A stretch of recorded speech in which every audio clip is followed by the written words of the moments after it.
Hi guys, how's it going? Hi Ren. We're causing mayhem. We're gonna try to cause some mayhem here. What up, y'all? We're gonna rate every single Pokemon. All 1,000 plus. And we're gonna be dual rating them, so Luke's gonna rate what he thinks the Pokemon is, and I'm gonna rate it on my own. Yeah. So we'll be doing it on a letter-based system. Yeah. We will have a letter appear above our heads. So the rankings are as follows.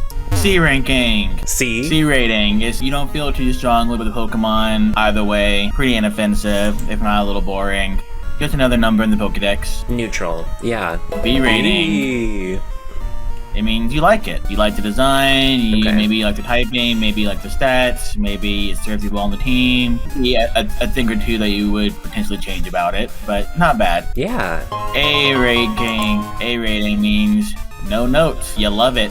Great design, nostalgia factor, etc., etc. Always has a spot on the team. Big fan. Big fan, big fan. And at the top of the rating scale, S rating. S. This Pokemon is special to you. Is absolute perfection in your eyes. Your life without this Pokemon was not a life worth living. Oh, you know what? There's a lot. There's gonna be a lot in my S tier. Let's be real. I had a feeling. On the flip side of the scale, there are some Pokemon we're just not a fan of. If you're not a fan, D rating. You just don't like the design. You're not a fan of like the stats, the typing. Something about it just brings it down for you. There's a lot that you would change about this Pokemon. Okay. And a very special place in hell reserved for those in F rating. Not even Ditto can hide his disgust for this Pokemon. You hate the design, you hate the name, you hate everything about it. This Pokemon has wronged you one too many times in the past, and you never want to see it again as long as you live. Yeah, I don't know if there's going to be any for me. I could think of a couple on my end for sure. Ren in chat's being like, AKA Jinx. Maybe. We'll see. Maybe. We'll see how we feel. But for anybody who is in chat right now, I just want to take a moment to let you all know these cute little reactives were hand-drawn by Hunter over here. So give him a little round of applause. Look how cute my little Galarian Gengar is.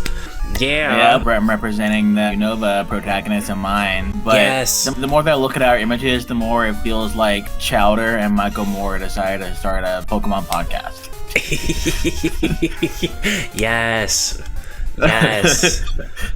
What do you think? Shall we just dive in and start rating? I think so. We're starting off with Gen 1, so before we jump into individual Pokemon, do you have any special feelings regarding Gen 1 as a whole? Do you have any predictions about what your rating average might be? Oh, no idea. That's a great question. I feel like for this particular gen, nostalgia is probably going to play a pretty big part over design. Let's be real, some of the designs in this generation can be a bit more on the basic side, especially compared to later generations. So I feel like there won't be too many extremes either way. That's true. Gen. Yeah, no, I think that's true. But let's begin. We got our green grass poison starter Bulbasaur.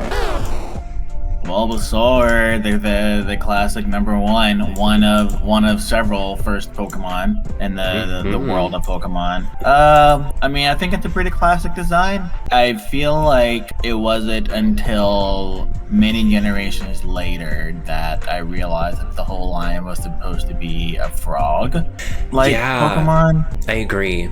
So that wasn't necessarily communicated through the design. So in terms of like a frog design, I don't know if it fits frog, but I think as just like scaly lizard creature, it's a fun design. I really like it. It was never the starter I really chose in the end, but I like it. I think I'm gonna give it a B. Okay, that's cool. I've given Bulbasaur an A. I love my little Bulby guy. Wasn't my first favorite Pokemon when I first started playing Pokemon, if that makes sense. Like, out of the 3 starters, I was like, no, I like Charmander more. I think that still holds true, but there was a few playthroughs that I did where I'm like, let's try Bulbasaur this time. And there's something about him that just made my heart melt. It made my heart melt. Maybe that's what happened to me. I don't think I really ever had a time it was on my team. I was like, oh my god, I love this. I agree with Ren in the chat. I think it's a strong B tier. It's a B+. B+ for sure.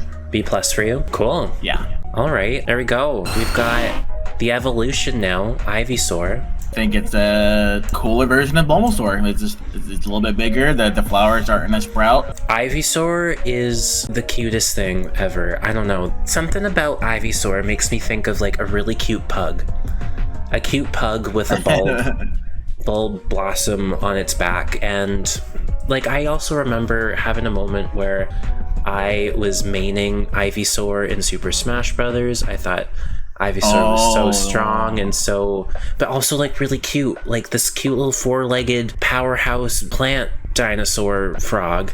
I don't know. Ivysaur is an S tier for me. Ooh, S tier, damn. You made a good point with the Smash Brothers thing, because I wasn't sure for a bit, but I do like using Ivysaur in Smash quite a bit.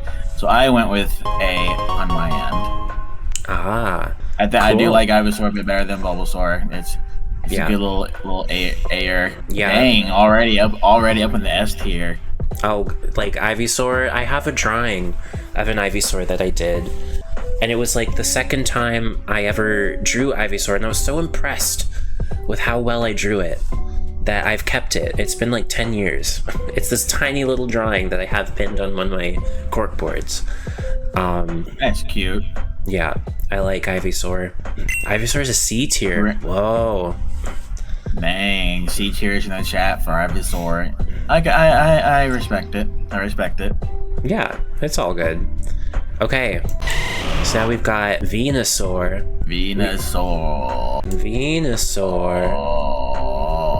I mean, I recognize Venusaur's iconic status. I think it looks really freaking goofy when it's hopping around like a frog, compared to being like this big, intimidating lizard that looks like in earlier gens.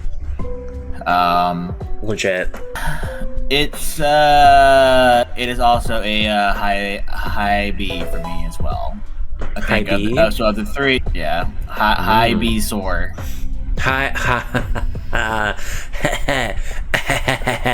Very nice, very nice.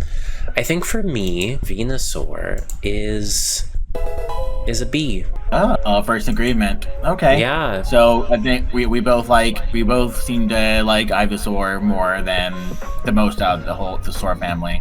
I do. Hopefully we didn't hit a sore spot for some of our viewers. Haha, so funny, so funny. I don't know, like the super crazy stoned solar beam Pokemon Stadium models. Okay, that's a good one. Yeah. It made it, but also I think some of the more updated Pokemon games with like his frog jump animation, definitely just the weirdest thing. I agree. Set me off a little bit. So I don't know. Like, I still think Venusaur is the best starter out of the Kantos competitively. Oh, really? And okay. yeah, I know, I understand its value. It's a very strong, very good Pokemon. But this design, if we're just doing design alone, yeah. Okay, next one. Here we go. Charmander. This was my first starter of all ever, so it definitely has a soft spot in my heart. I would say out of the 3 Kanto starter lines, it's probably cliche to say, but I would say the Charmander line is my favorite. So I'll give Charmander. It's an A in my book, I think. Charmander's an A. Yeah, I would have to agree. Charmander is an A. I mean, how can you go wrong? It's a cute little. I didn't realize all 3 Kanto starters are actually reptiles. Oh yeah. Huh. They are. You put. Oh my gosh, C tier. Well, Ren. Hey, fair. You know. I think one of the. I don't know. I think I saw a few animations of Charmander just being like the cutest little guy. Also, Charmander in Pokemon Snap. when you get all of them just kind of screaming at you. I love that. But also, Charmander, one of its egg moves is Wing Attack. Did you know that? I did not know that. How does that even work? I think it was a glitch in the system, but yeah, it is possible for Charmander to learn Wing Attack. Has to come from a Charizard that had Wing Attack, but yeah, apparently I don't know all the details, but that's something about Charmander. It's very interesting. That's a fun fact. Isn't it? Okay, let's do the next one. Charmeleon. So I know I said that Charmander line is probably my favorite of the three, but it's okay. It's fine. I think of the three middle Kanto evolutions, my least favorite. That's totally fair. For me, I have Charmeleon as a B. Oh? Like, I like him.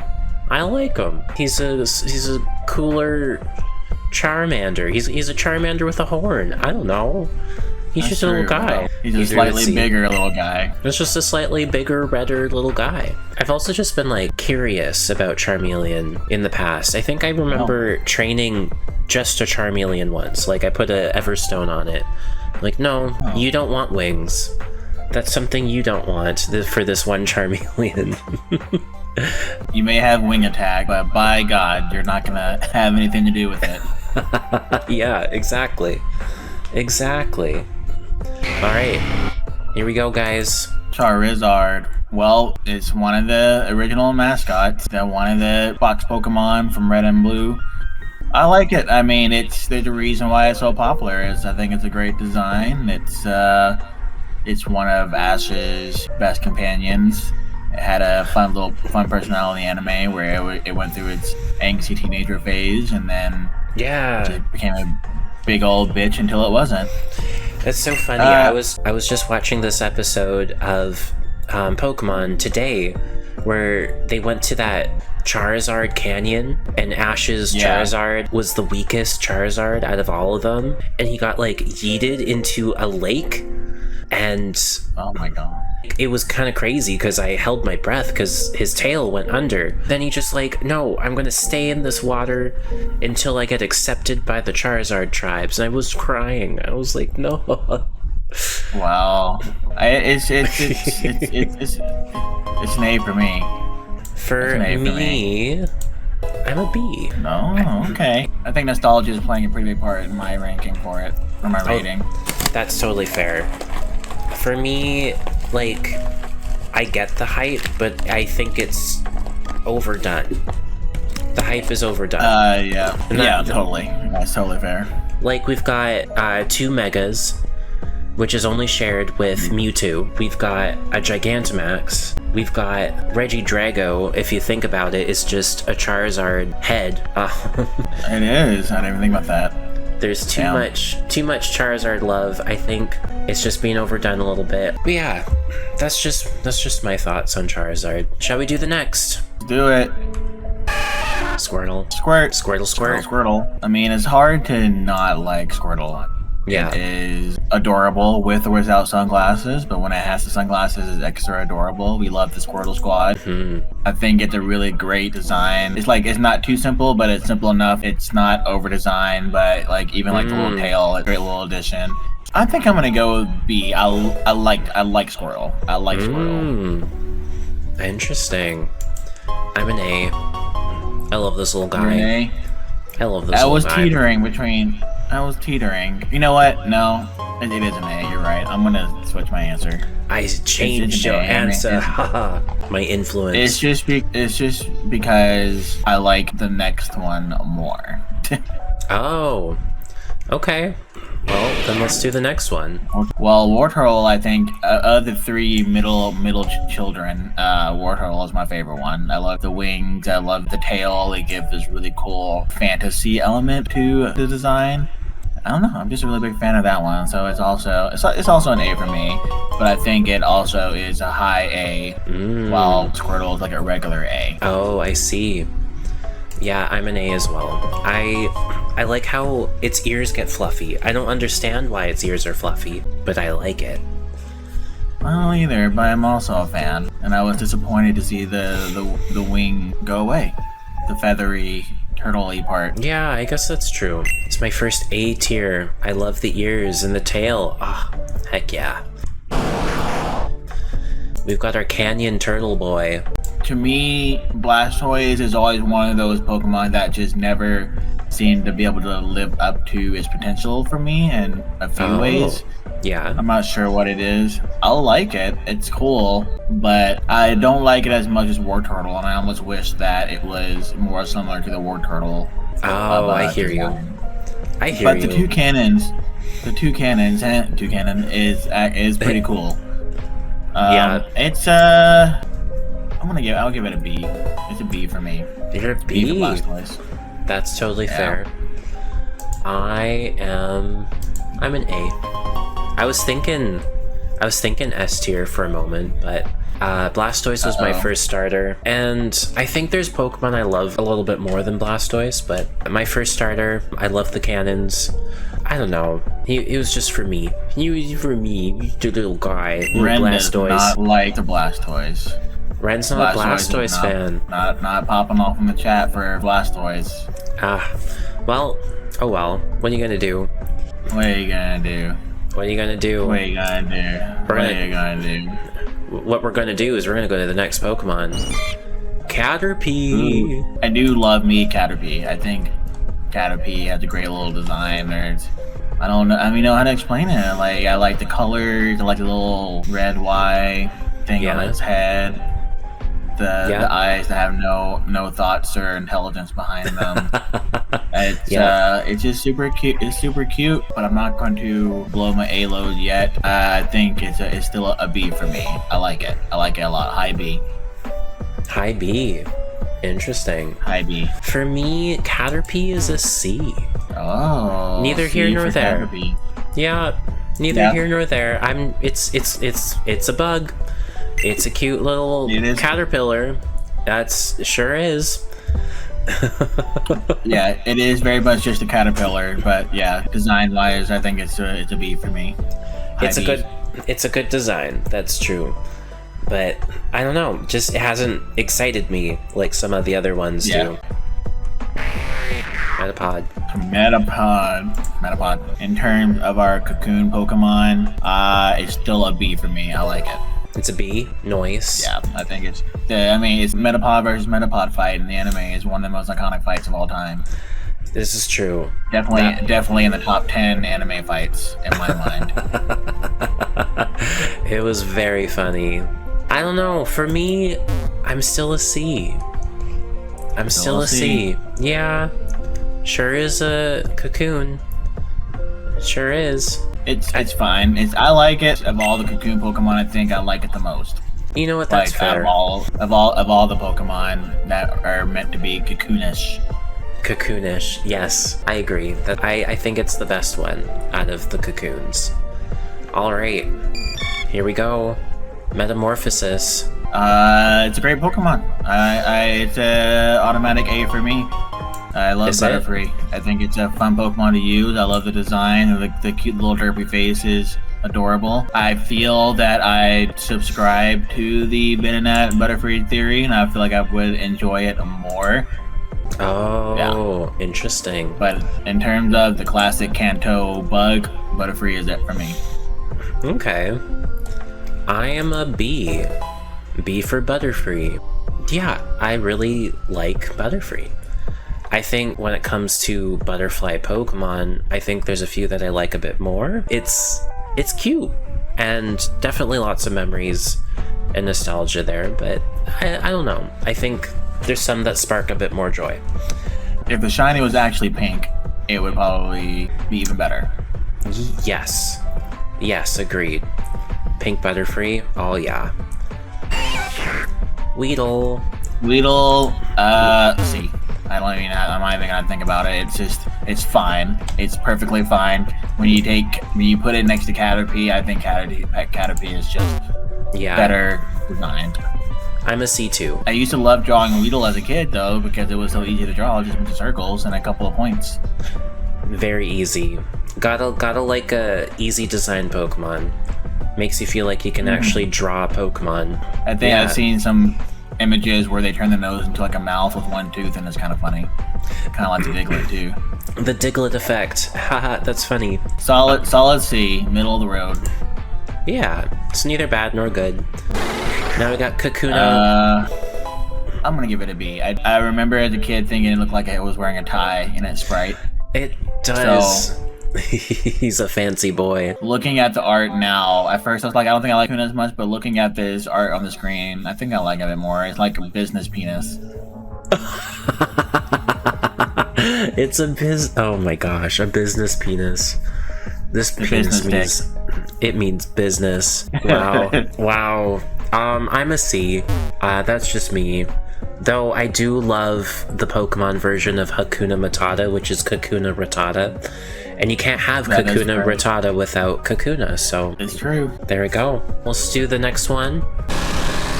Here we are. Mr. Drill himself. It's terrifying, for sure, especially when you think of the size of it. Absolutely. It's a B for Beedrill. I like it. I'm a B too. I like it too. Cool. I just wish that Butterfree and Beedrill were just like a little bit better. I don't know, maybe just a little more attack power or immediate A for you. Oh, interesting, Ren. Yeah, I don't know. I know like Mega Beedrill exists and that thing is terrifying when it comes to attack power, but just like regular Beedrill, I'm kind of sad that the only bug moves back in Gen 1 were like Pin Missile and Twin Needle, which were really bad. I actually just like the Mega version so much more than the regular Beedrill, but I almost wish the Mega version was just Beedrill. And I feel like if Beedrill was made today, or in the last few generations, that's what it would look. It would look like the Mega instead. It would have. But still, not a bad Pokemon. I like it. I like it. Strong like. I agree. Alrighty, next one, a little bird friend. It is a low C for me. It's fine. It's probably one of the most basic Pokemon in my opinion, and when I think of pocket monsters, Pidgey does not fit that bill for me. How interesting. Because I am the same. I am the same. Well, I think we're gonna have to agree to agree. Agree to agree. I love it. Let's agree. Yeah, like Rin saying, basic regional bird. I think as far as regional birds go, it's very middle of the road for me. Yeah, I mean, I do like the hairstyle ribbons. Yeah, the feathers are cool. I mean, those feathers do get longer. I like the dramatic eyeliner. It's very dramatic. It's cute. I think Pidgey was one of my first catches for sure. Yeah. It was either Pidgey or Rattata for me. Pidgey's the first thing you think of when you think of a regional bird. That's fair. I think that makes sense. I like that. Alright, shall we go to the next one? Yeah. Pidgeotto, I like it more than Pidgey. We'll give it a middle of the road B. Interesting. So I'm a C. Like it's C? Yeah. It's still the same as Pidgey, except when I think of Pidgeotto, I think of Aritzia. I think of all the It's so funny. So when my mom took me shopping to an Aritzia once, all the guy workers that worked there had this haircut. They had a Pidgeotto haircut. Totally. Okay, now it's all coming together now. It's making sense. And so when I think of Pidgeotto, I think of Aritzia. And I think of how, my god, I spent 2 hours just waiting for my mom to finally choose something to buy. Ugh. Anyways. Now I got Pidgeot. I think for me, it's still a B, but it's a little bit higher. I mean, to me, in a lot of ways, Pidgeotto and Pidgeot are kind of just the same, to where, Pidgeot's just a little bit cooler. Oh yeah, okay. It's an ultimate Aritzia. It is the ultimate Aritzia, and I do like Pidgeot a lot. Hey, can you go back for 2 seconds? I like how Pidgeot just straight up loses the majority of his legs as it evolves. Oh, that's so true. That's so true. Yeah, so I like Pidgeot a little bit more than Pidgeotto just because of the Emerald sprite and how it moved. I loved it so much. How it does like 2 flips and stuff. It's so cool. Pidgeot drops to D tier for you. Really? Oh, interesting. Very interesting. I haven't had a D yet. Well, I've had plenty of Ds, but in this situation, I haven't had a D just yet. I can see some coming up though when I'm looking down this tier maker. Yeah. I feel like with Kanto, I feel good to find with it. First generation, it's the blueprint. It is. You know, it's kind of hard. It's hard to argue with it. It's just sometimes, I mean, down the road, something better just came out in terms of what Kanto is offering. Agreed. Alrighty. Next one is Rattata. I say Rattata. Rattata. I guess I say Rattata. Some people say Rattata, but it ends with an A. Yeah, right? I used to do that. Yeah, I did Rattata for a while as well. Natural progression is it becoming more slim and aerodynamic, but it's got a Pidgey body with Pidgeotto hair. For some reason, that sounds like a drag queen read. It's like, girl, you got a Pidgey body with a Pidgeotto hair. I love that. That's so funny. Rattata. It's hard to say, I think. I'm not necessarily... It's a C for you? It's either between B or C. I think I'm going to go with C, because I probably like the other Rattata a little bit better. Oh, the old one? Yeah. Yeah, it's a good C. High C for me. High C. Okay. I mean, they're cute. It's, they're cute, but... It's a cute little regional rodent. I would hate to run into one in real life. Agreed. I don't know.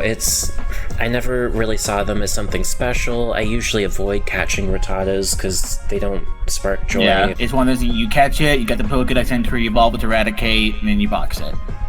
Unfortunately. Fear Rattata is really cool. It's one of the only things I use. The fear strategy is Focus Dash, Endeavor, Priority Attack, Rat. That's what it's called. Okay. That's what it stands for. So if you have like a level 1 Rattata and you bring it up against Ultra Necrozma from Ultra Sun and Ultra Moon, and it has a Focus Sash, it will survive any move that an Ultra Necrozma hits it. And then you use Endeavor, which brings Ultra Necrozma down to 1 HP as well. And then you just use Quick Attack and you kill it. Attack Rat. It's amazing.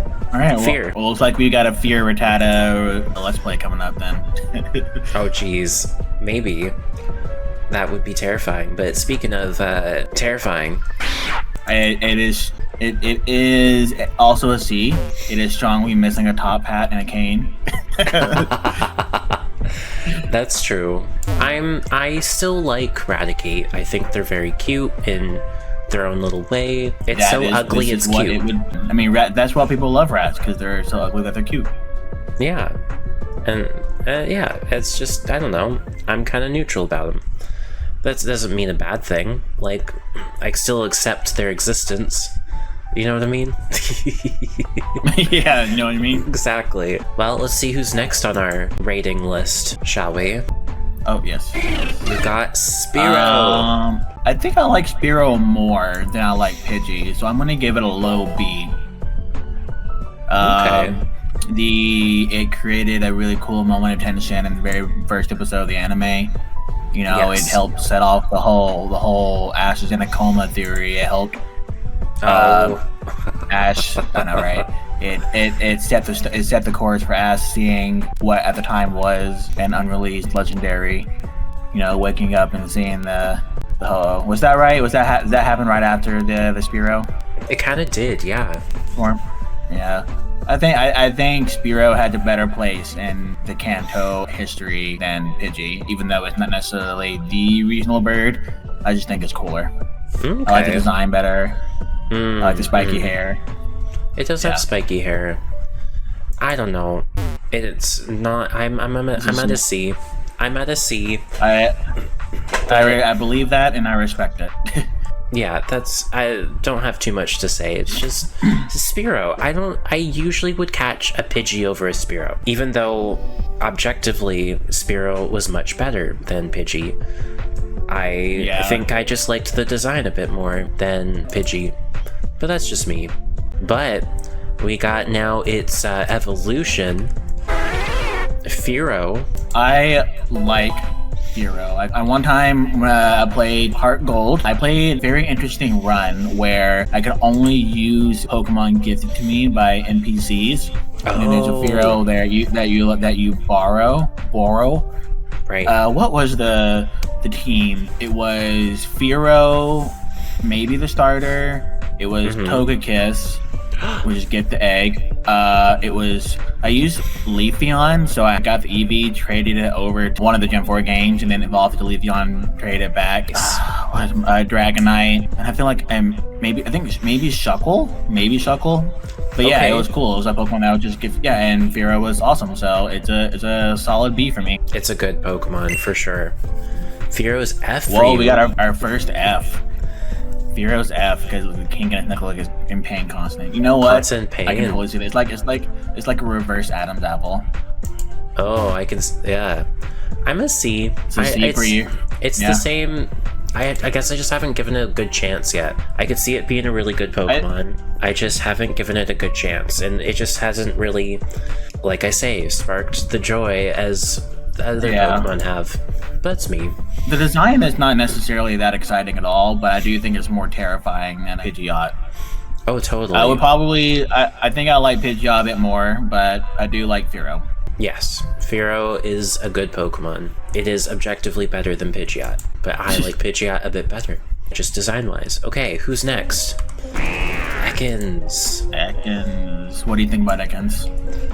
I like Ekans.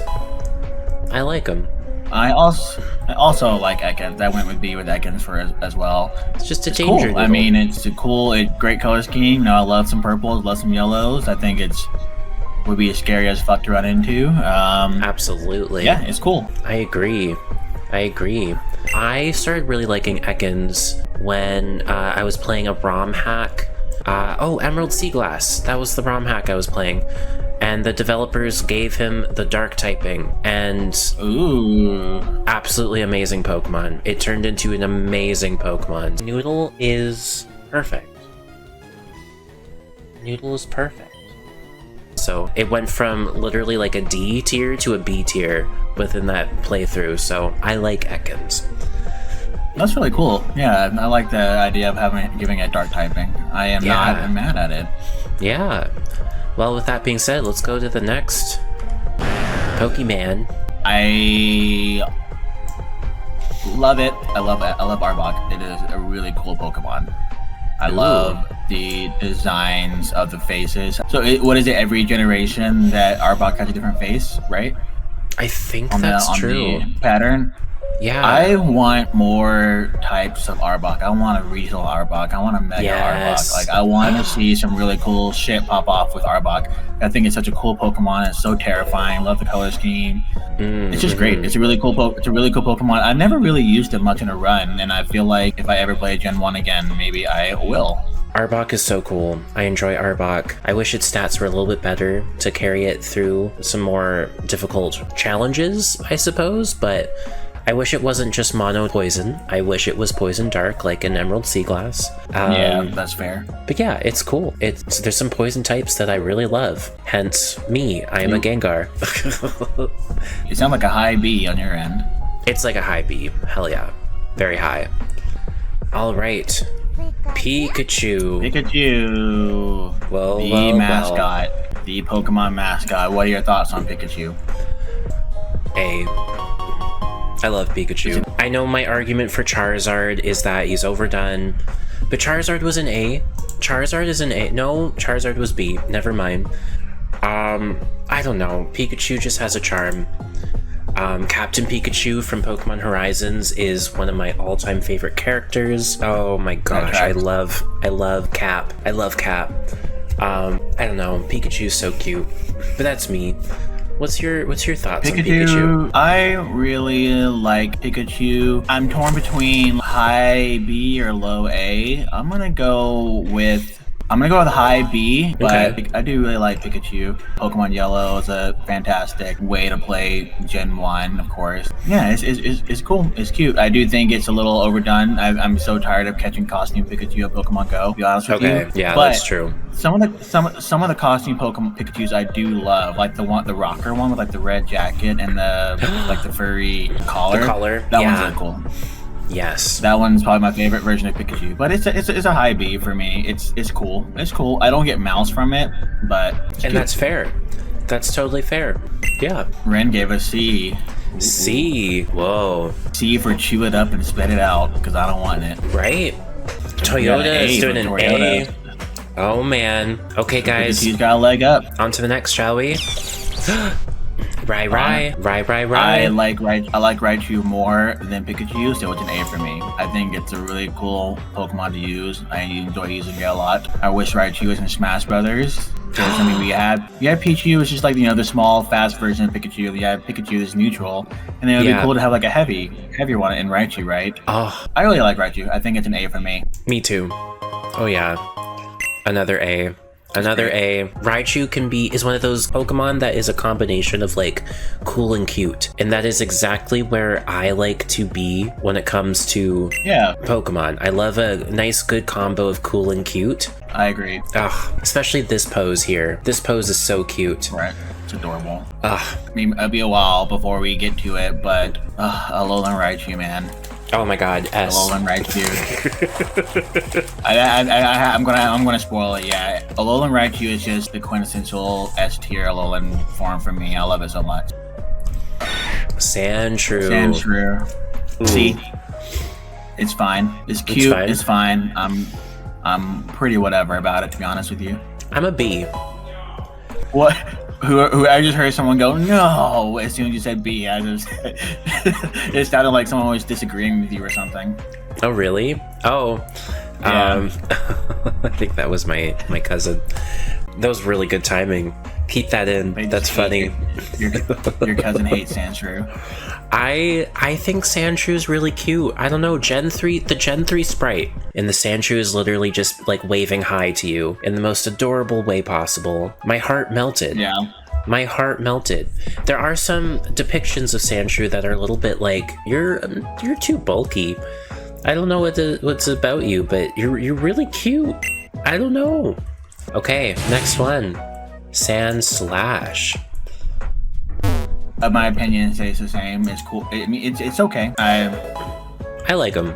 I like Sandslash more than Sandshrew, so I would say it's a high C for me. But it is just, there are just Pokemon that I like more than it, you know? I don't have any really special memories when it comes to Sandslash. And that's totally fair. That's like me and Rattata. Not very many special memories, but it's still cute. Like, I'm there for it. I'm there. I don't know. Nidoran Female. I just caught one of these. It's a C for me. It's fine. And when it comes to the two different versions, this one is my lesser favorite. I'm about a C2. Not super many positive, warm, fuzzy feelings about the Nidoran line in general, but they're cute. They're Pokemon. It was either this one or the male one that I think was my first Pokemon that I caught. I don't know which one it was. I just remember when I was a kid, I actually played the game for a while, and I either got like through Viridian Forest without knowing that I could catch Pokemon, or like I just didn't understand it, and then when I actually did it, I like flipped out. I remember I was sitting in the bed of my dad's truck while he was playing like community softball, and I caught a Pokemon, and I just screamed out, Dad, I can catch Pokemon! I just caught a Pokemon! He just like thumbs up from second base. That's so cute. Yeah. I like that story. As a Pokemon, it's a C. It's neutral. All right, reset. Nidorina. Still a C for me, but a little bit higher. I'm still a C as well. Like I think I like it a bit more, but I still like it. Like it's I don't know. Neutral. It's neutral. Neither here nor there. Yeah, that's me. That's me. Neither here nor there. Wow. Yes. Thanks. Exactly. Yes. 10 points to you. Incredible. All right, let's reset. Nidoqueen. I definitely like it more. It's a B for me. B for boobies. Because god dang. God dang. I'm a B as well. I just love how she's like, yas. Yas. Looking at it, I wish she had some teeth or something. Oh. Seems a little gummy, but it's cool. Okay. F tier. Ren does not like the queen. Because of Ren the shiny. hates women. Ren hates women. Just kidding. No, you don't. Nice. Wow. I don't know. Like, I like Nidoqueen. I think it's so strange how the Nido kings and queens, they're better as special attackers than they are physical attackers, even though their physical attack stat is greater than their special attack. Isn't that interesting? That is really weird. Do you know why that is? Is it because of their moveset? They have a very impressive special moveset, yes, but both of them have the special ability Sheer Force. Say like Thunderbolt, it has a chance of paralyzing, right? So Sheer Force eliminates that chance of paralyzing to increase the power output of that move. So they've got like Ice Beam, which could freeze, Earth Power, which lowers special defense, Sludge Bomb, which can poison, right? You just eliminate those other added effects for a greater damage output. Give them a Life Orb, which Sheer Force also doesn't take the recoil damage to, and they become cannons. Anyways. Oh, wow. That's pretty cool. Yeah, I didn't know that. I got all my... She's got some cannons for sure. I've just got my random Pokemon competitive facts. Anyways. Male, Nidoran. I like it more than the female one, so I'm giving this one a B. I like the color scheme more. I think the ears are cooler. It looks more menacing. I would be terrified to see one in real life, so B for me. Same. I don't know, the horn makes it a little bit more cute in some way. I think the Chad jawbone also makes it a little bit more attractive or something. I don't know. Now looks who hates females, Hunter. Ooh. Well, I said what I said. Awesome. Cool. Nidoran, male. How about Nidorino? Still a B. Think it is so far of all the Nidoran, Nidorino, Nidorina family, all of them, it is the second coolest. Yeah, I like it a lot. I mean, it really is just slightly bigger than Nidoran male, but it's cool. Oh yeah. Nidorino was one of my first shinies in the Safari Zone. Oh, that's cool. Yeah. So what's the shiny look like again? It's like blue. It looks the same as the female. They like swap or something, I think. Oh, yeah, you're right. Cool. Yeah. Nidorino. B. Aggressive. Nido King. B aggressive. Of all the Nidos, it's my favorite. It's an A tier for me. A tier. It's cool. It's scary. It's terrifying. It actually has teeth. It does. It's got big old floppy ears. It's got his horn. It's got tiny little white shoes on. Yeah, I like it. I like it a lot. These guys' white shoes. I like that. That's funny. Yeah, I don't know. The Nidos are cool. I like them. That's it. Nidokeen's an A for me. Love the design. It's a cool Pokemon. Wouldn't mind a Mega or something. They should have put a non-binary version in a later gen. Yeah. They are one of the few Gen 1 Pokemon that still hasn't received any, like, love in some way, you know? Like, a lot of the Gen 1 Pokemon have some sort of alternate form, or a convergent evolution, or a Mega, you know, something. But the Nidos, they don't have anything. And I think they do deserve something. Maybe Legend CA? Let's hope. That would be Nido Burrito. That would be Nido Burrito. I love burritos. Okay, who's next? Clefairy. Clefairy. I think Clefairy is a tier. I like it a lot. This is technically like the alien Pokemon because it comes from space. But it is kind of an alien, yeah. I'm an A. I'm an A as well. I have a fun fact about Clefairy. Let's hear it. It was supposed to be the mascot. Oh, I can see that. They decided not to because of gender norms. That's why. They decided to go more of like a gender neutral color, which is Pikachu. Which I think honestly was probably for the best. But, gender norms. Alright. And next we have Clefable. I think I like Clefable a little bit less than Clefairy, but I don't dislike it, so it's a B for me, I guess. Oh, interesting. We got another S for me. Whoa! Yeah. S is up in this bitch. Damn. Clefable. Clefable is just my light half, you know? I'm the shadow version. I don't know, I like Clefable. I have quite a few that I use on a regular basis, one of which, her name is Bliss. I've used her for like 5 years now. She's great at doing one of my favorite strategies, which is gravity. So if anyone doesn't know what gravity does, it obviously grounds all flying or levitated Pokemon, but it also increases accuracy by, and I looked up the calculation a little bit ago, it increases it by 5/3. So approximately 1.66. So let's think about this. A move like Thunder. How accurate is Thunder? Was it like 75%? It's a 70% chance of hitting. Times that by 1.66. Now it becomes 116% accurate. Is that right? So it's just basically always gonna hit. Yeah, it's practically always gonna hit. Also, it's another special move that Clefairy and Clefable and Jigglypuff and Wigglytuff do. They sing. Sing is a 55% accurate move. Under gravity, it is now a 91.3% accurate move. That's pretty cool. I mean, that's really nice. So nice. I like that. So I feel design-wise, it's cool. I like the space theme. It seemed like this is another one of those lines that never got any extra love in the future generations.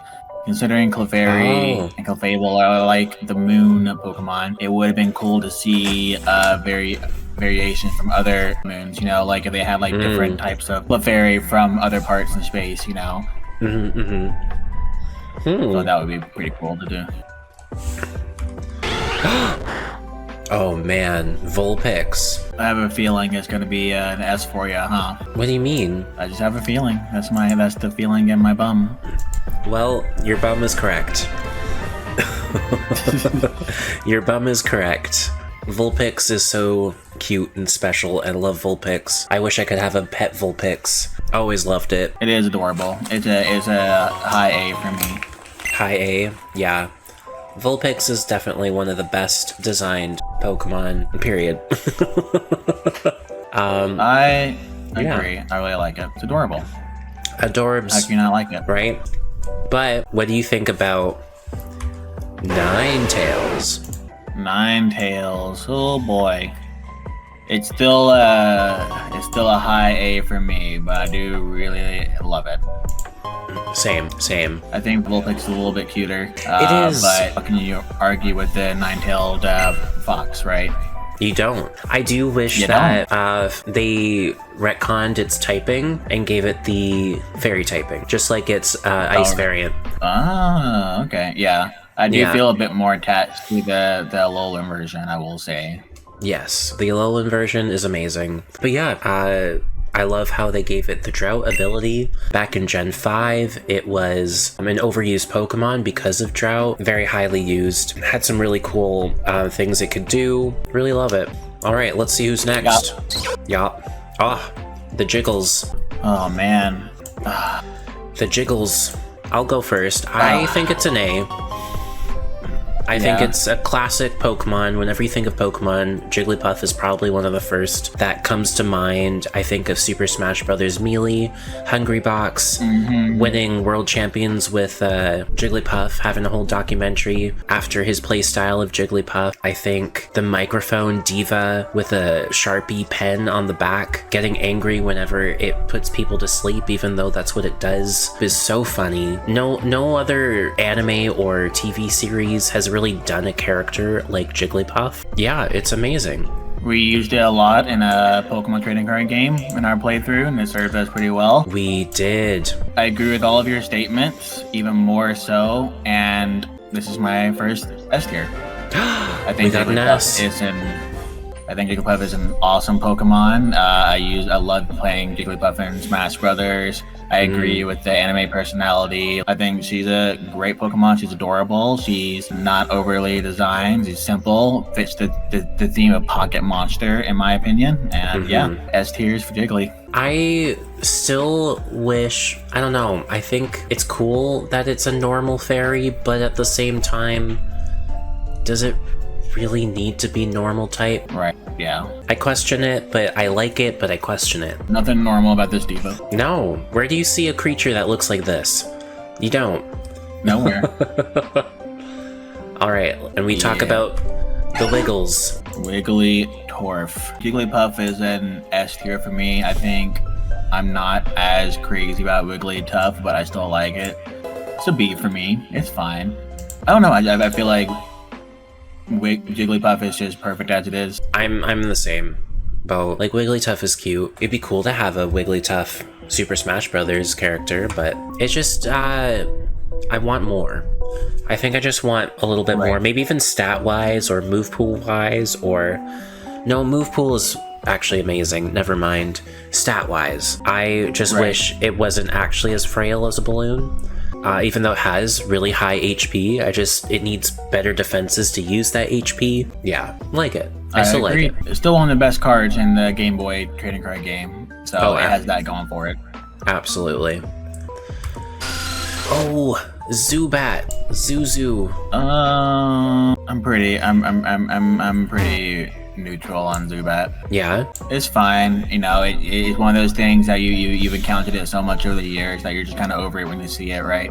Oh. It's annoying to catch. It's annoying to get away from. Hate catching them in Pokemon Go. I guess it's fine. I'm a B. Out of the bat Pokemon, I think I like it the most. It's the only poison flying type still to this day. Really? I didn't know that. Actually, out of all the Kanto flying types that are not legendary, I think it turned into one of the best. Of course. Yeah, it turned into one of the best, and that kind of sold it for me, is the final evolution of this guy. I love Crobat. I think Crobat is so cute. Exactly. I was gonna say, this is one of those lines where it only goes up from here. Oh yeah. Sometimes when I get the Zubat, I'm like, okay, I'm ready to evolve. I'm ready to get it moving. Oh yeah.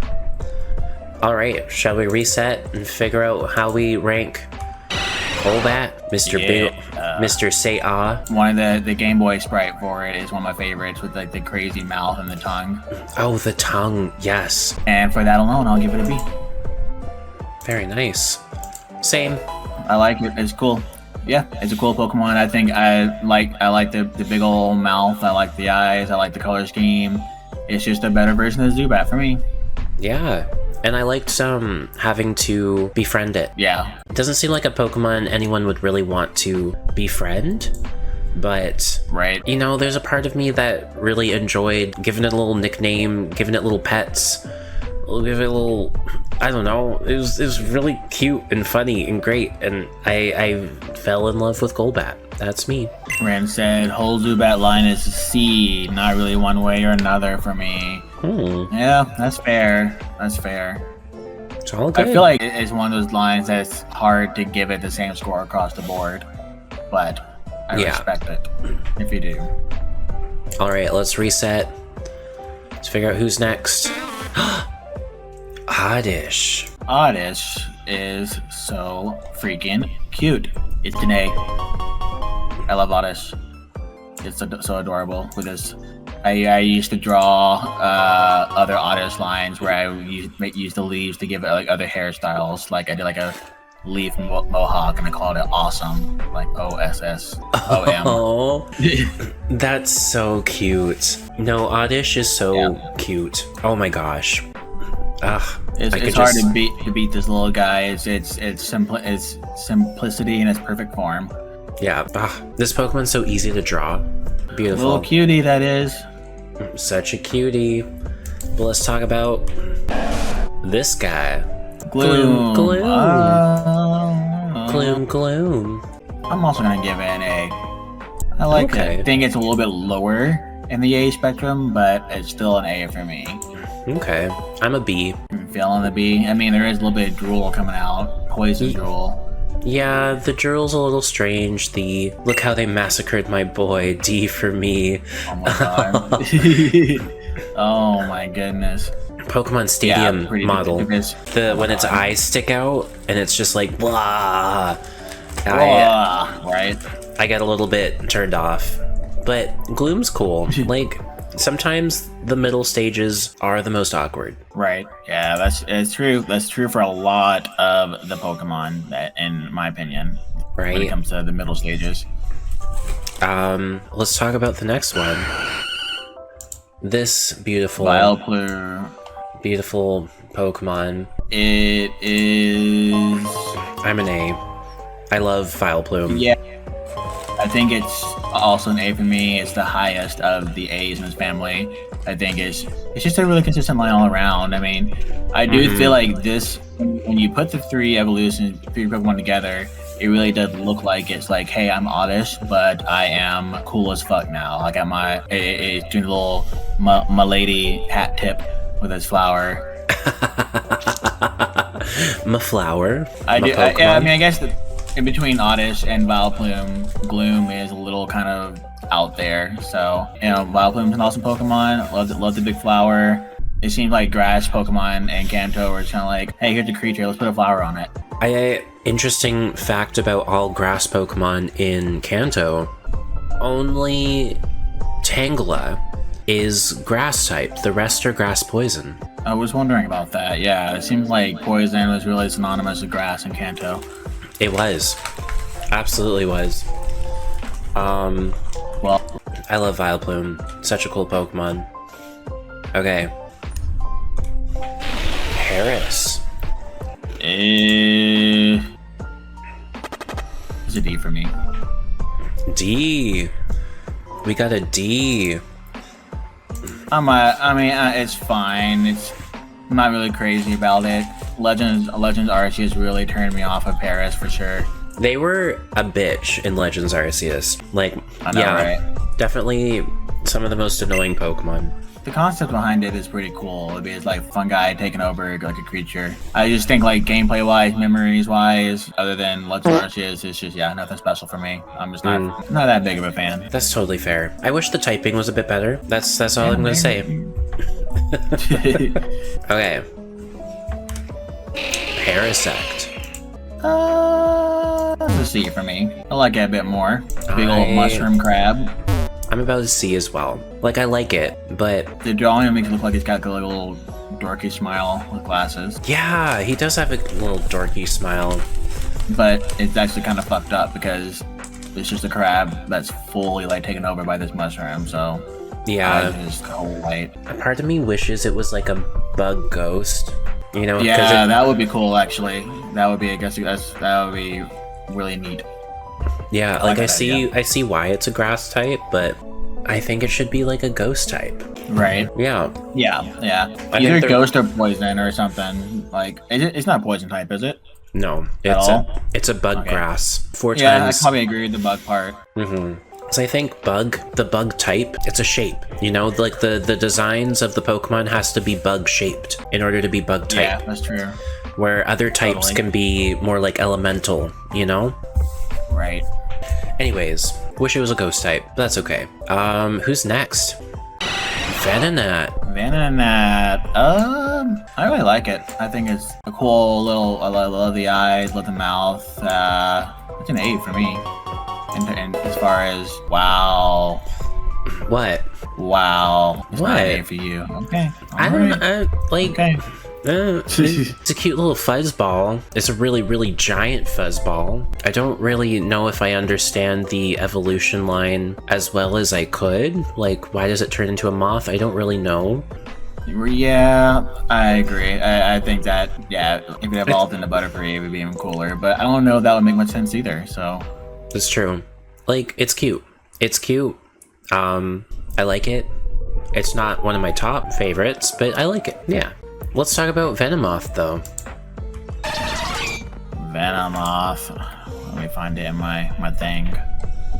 It's starting to get crowded in my tier list. There we go. Mine too. Venomoth, despite its role in Twitch Plays Pokemon, It's a D for me. It's a D. I'm neither here nor Yeah, there. I'm not. Yeah. You know what? I think you're right. I agree. I'll change it. I think I'm neutral on it. I don't dislike it. It's just it's a bug. I mean, it's moth, yeah. You know. Yeah. It's fine. It's fine. Nothing crazy. Very middling. He's a perfect little moth.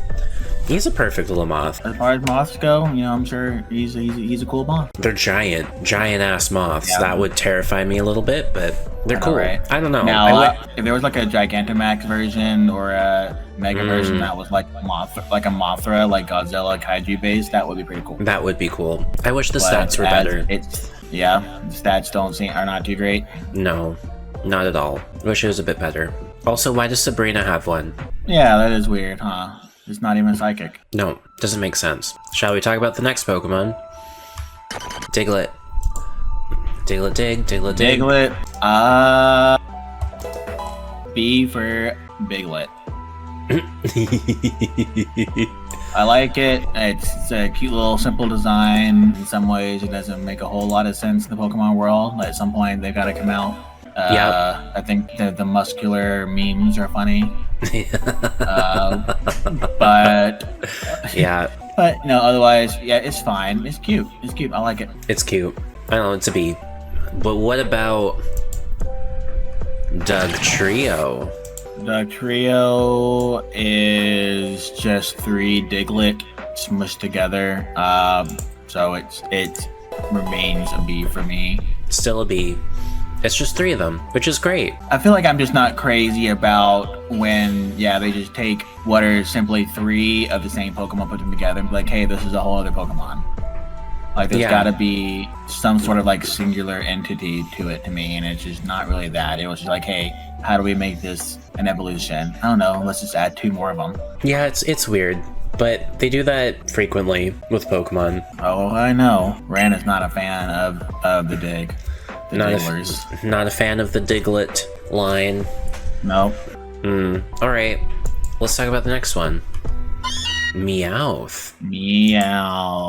Oh. I really like the design. I love the personality. The anime personality is one of the best characters and definitely iconic. Helped make Team Rocket what it was. Absolutely. It is... It's an S tier for me, I think. S tier? Whoa. I do love me some Meowths. So far, my S tiers have been 2 Pokemon, Jigglypuff and Meowth, 2 alternate mascots, basically. But yeah, I think it's a really fun Pokemon. I love how Meowth became essentially the regional type on its own just by having all these other regional versions of it. Oh yeah, it has the most regional variants. You know how with Pokemon, they always give it like the Pikachu line rather than like a kind of thing, like a noise. I wish, I very strongly wish they would do that with Meowth instead of giving Meowth a little. It should just always just say Meowth in that voice. I mean, like it does in Pokemon Snap. Yes, I agree. That would be fun. That would be a lot of fun. Yeah, I don't know. Doesn't spark too much joy, but I still love him. What about this guy? I like Persian significantly less, so it's gonna be a D for me. I feel like they fumbled the evolution for Meowth, in my opinion. It should almost just be its own Pokemon. Like, I think it's cool that it's Giovanni's pet and everything, but in terms of what Meowth is and the personality that it has, I just feel like that is not really translated well into Persian. Interesting. Because I have them as A. I think they look really cool. I thought it was kind of cool that Persian was a top tier Gen 1 Pokemon for the longest time because it has really high speed stat, and that's how critical hits were calculated in Gen 1 was based off the speed stat. And so when you have a stab move like Slash that has a high critical hit ratio, and that ratio is calculated by your high speed stat, it's like every time you are going to be proccing a critical hit. That's nice. That's smart. I do love a good crit build in a lot of my games. Yeah. So I tell you what, because of that, I'll bump it up to a C. Wow, look at me. Nice. Look at you. Well, that's cool. All right. Well, who's next? Who's our next friend? Sayayai. I'm not even gonna think about it. I love Psyduck. It's such a cute Pokemon. I'm trying to find Psyduck. Another Pokemon. It's another one where I love the personality, the silliness of it, the fact that like the story, the lore behind it, like worse the headaches are, the greater the psychic power. Oh yeah. The fact that of all Pokemon to become Misty's partner, it was a fucking Psyduck of all things. Yeah, I love Psyduck in Pokemon Concierge. I love him. I haven't watched that one yet. Oh my gosh. I just want their job. I want to go get paid to play with Pokemon on a tropical island. That's all I want. Oh man. Also, I love Psyduck as a shiny, same color as these A's. One of the best shinies in my opinion, point blank. Yes, never evolve your shiny Psyduck. You will be disappointed.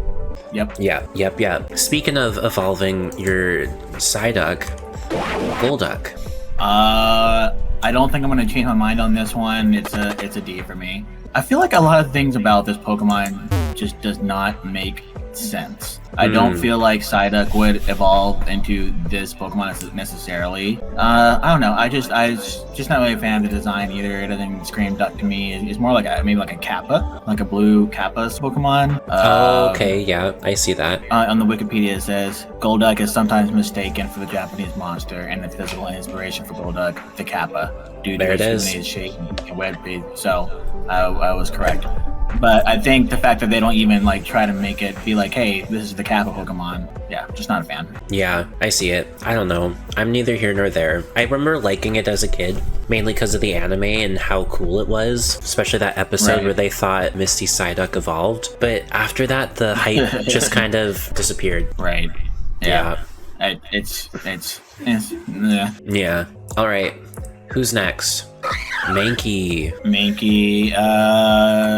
automatic C for me. It didn't feel powerful to me. It's just an angry ball of fur. It swims around. How interesting. I'm a B. I'm a B tier for Mankey. I think the combination of Monkey Pig is clever. Yeah, I can see that. Yeah, I like how it's a fighting type. You don't think a Monkey Pig that looks like this would be a fighting type, but it makes sense that it is. I don't know. I like it. I guess I can see that. I just like it. I mean, could it be, is it filling my heart up with all that joy that like I've been saying? No, not really, but still fun. I think it's fun to make them mad and hit them with pester balls and Pokemon Snap, but that's about it. Amazing. Well, what about the next guy? Primeape. I like Primeape more than I like Mankey. For some reason, I have this Mandela effect in my head that I had boxing gloves, but I guess I'm just thinking of Hitmonchan. It kind of looks like... If it had like proper boxing gloves, then it would have been a C. We'll get to it, but I'm not a big fan of clothing on Pokemon. But like Primeape, I think it's cool when you mention the whole Monkey Pig thing, but then it's got this whole rage aspect where she's angry and it just goes nuts. Yes. So I think it just does what everything that Mankey does, but better. It's true. What I like about Primeape even more is that it now has an evolution, and that makes Primeape even more bulky and probably a little bit better. Like the evolution made Primeape better. Because of the Eviolite. It just makes it more bulky, like it survives things more. Like its base 70 special defense turns into like a base 105. So yeah. Damn. Yeah, well, I'm not mad at that. I'm not mad at that either. I could never be mad at this guy. Nope.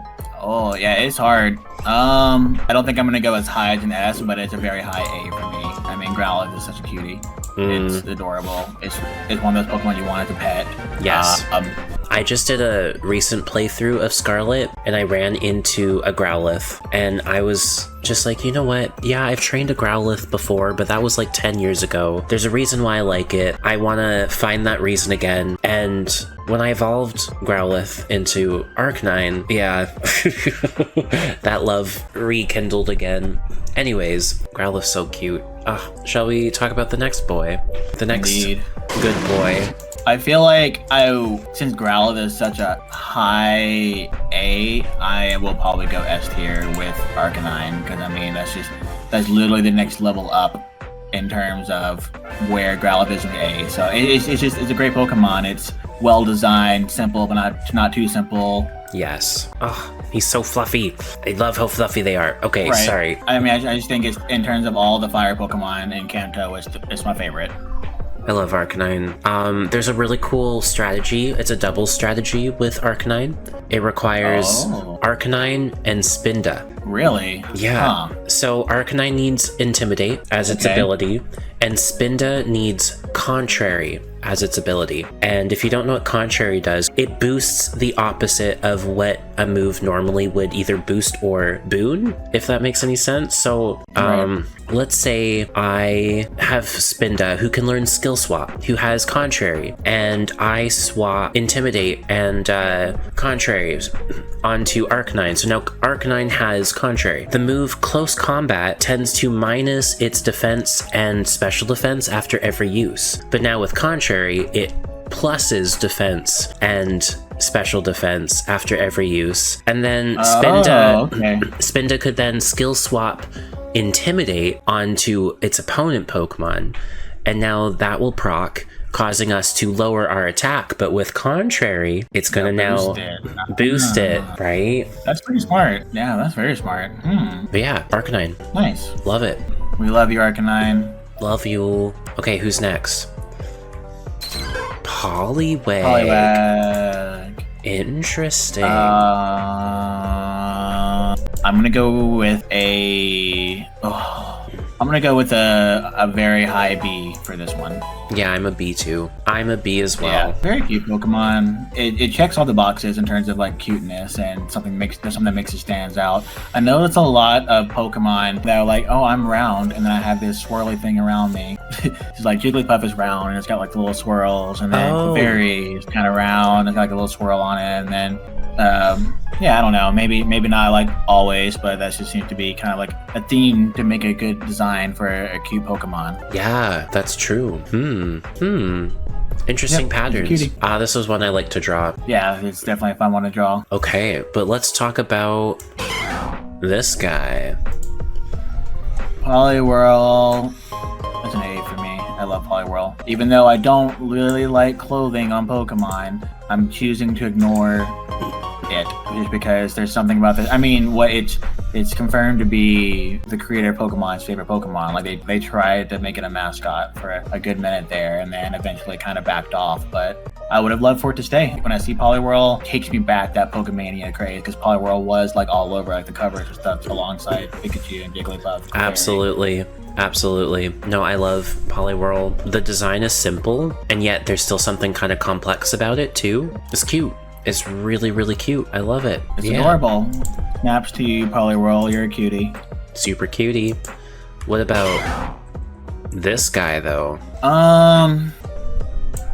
It's a C for me. I think it's a downgrade.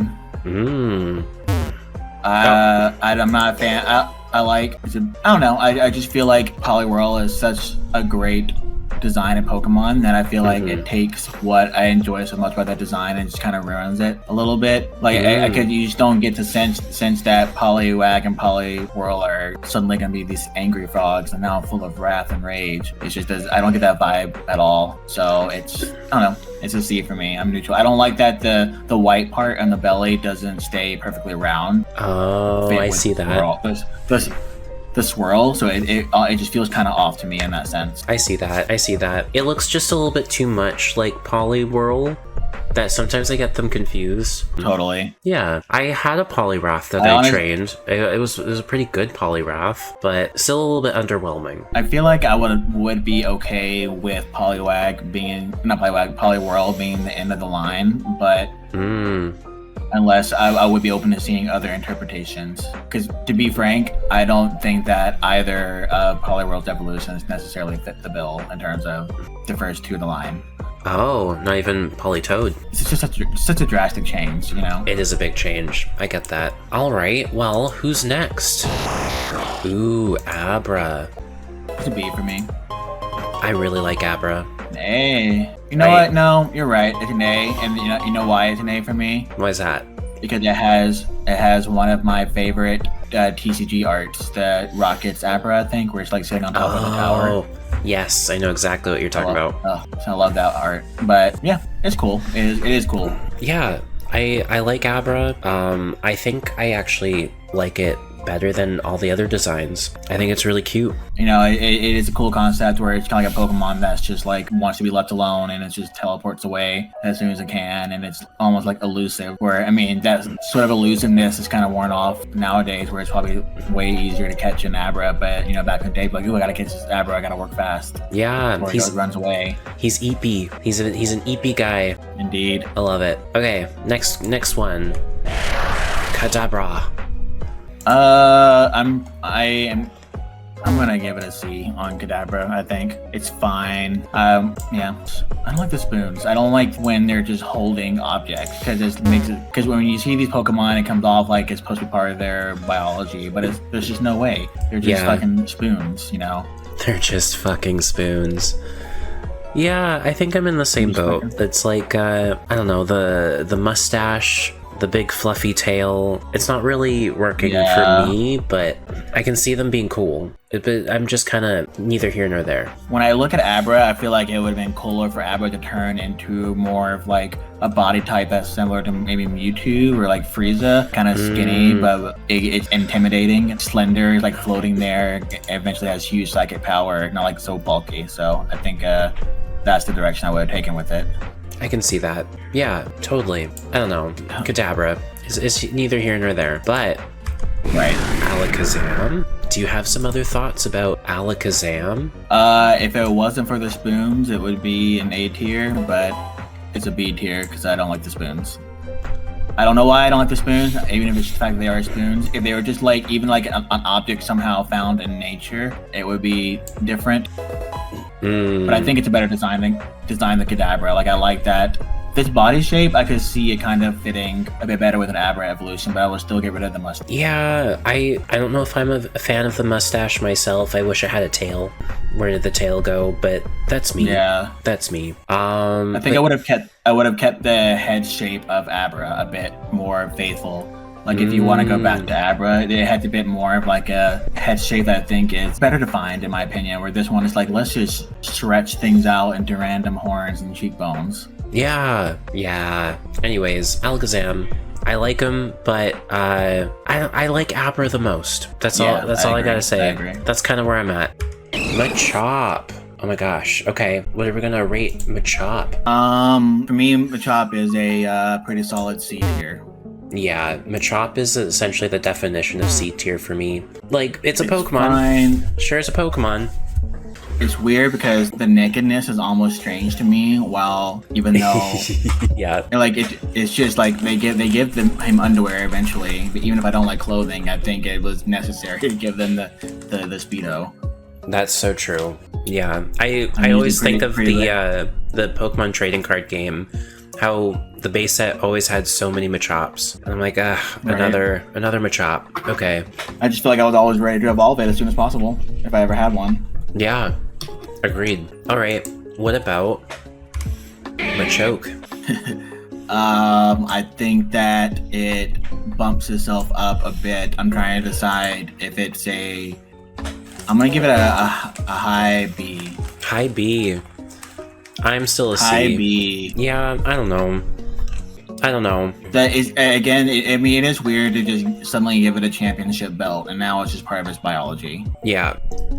You know what? Yeah, I think I'm gonna bump mine down too, because I also don't like the weird red vein looking thing, because it feels like it's on steroids. A little bit. And it is a little weird of a design. Yeah, it's a C for me on the Machoke as well.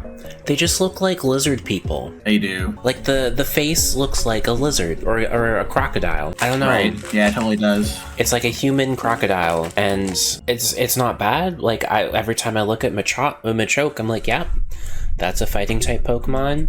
Pretty good with Eviolite. Right. Hard hitting. Don't underestimate. But yeah, I don't know. It's just a lizard man. That's just me. It's like the old Italian men that pull their waist all the way up and puff out the chest to look muscular. Yeah, I can see it. But what about Machamp? You know what?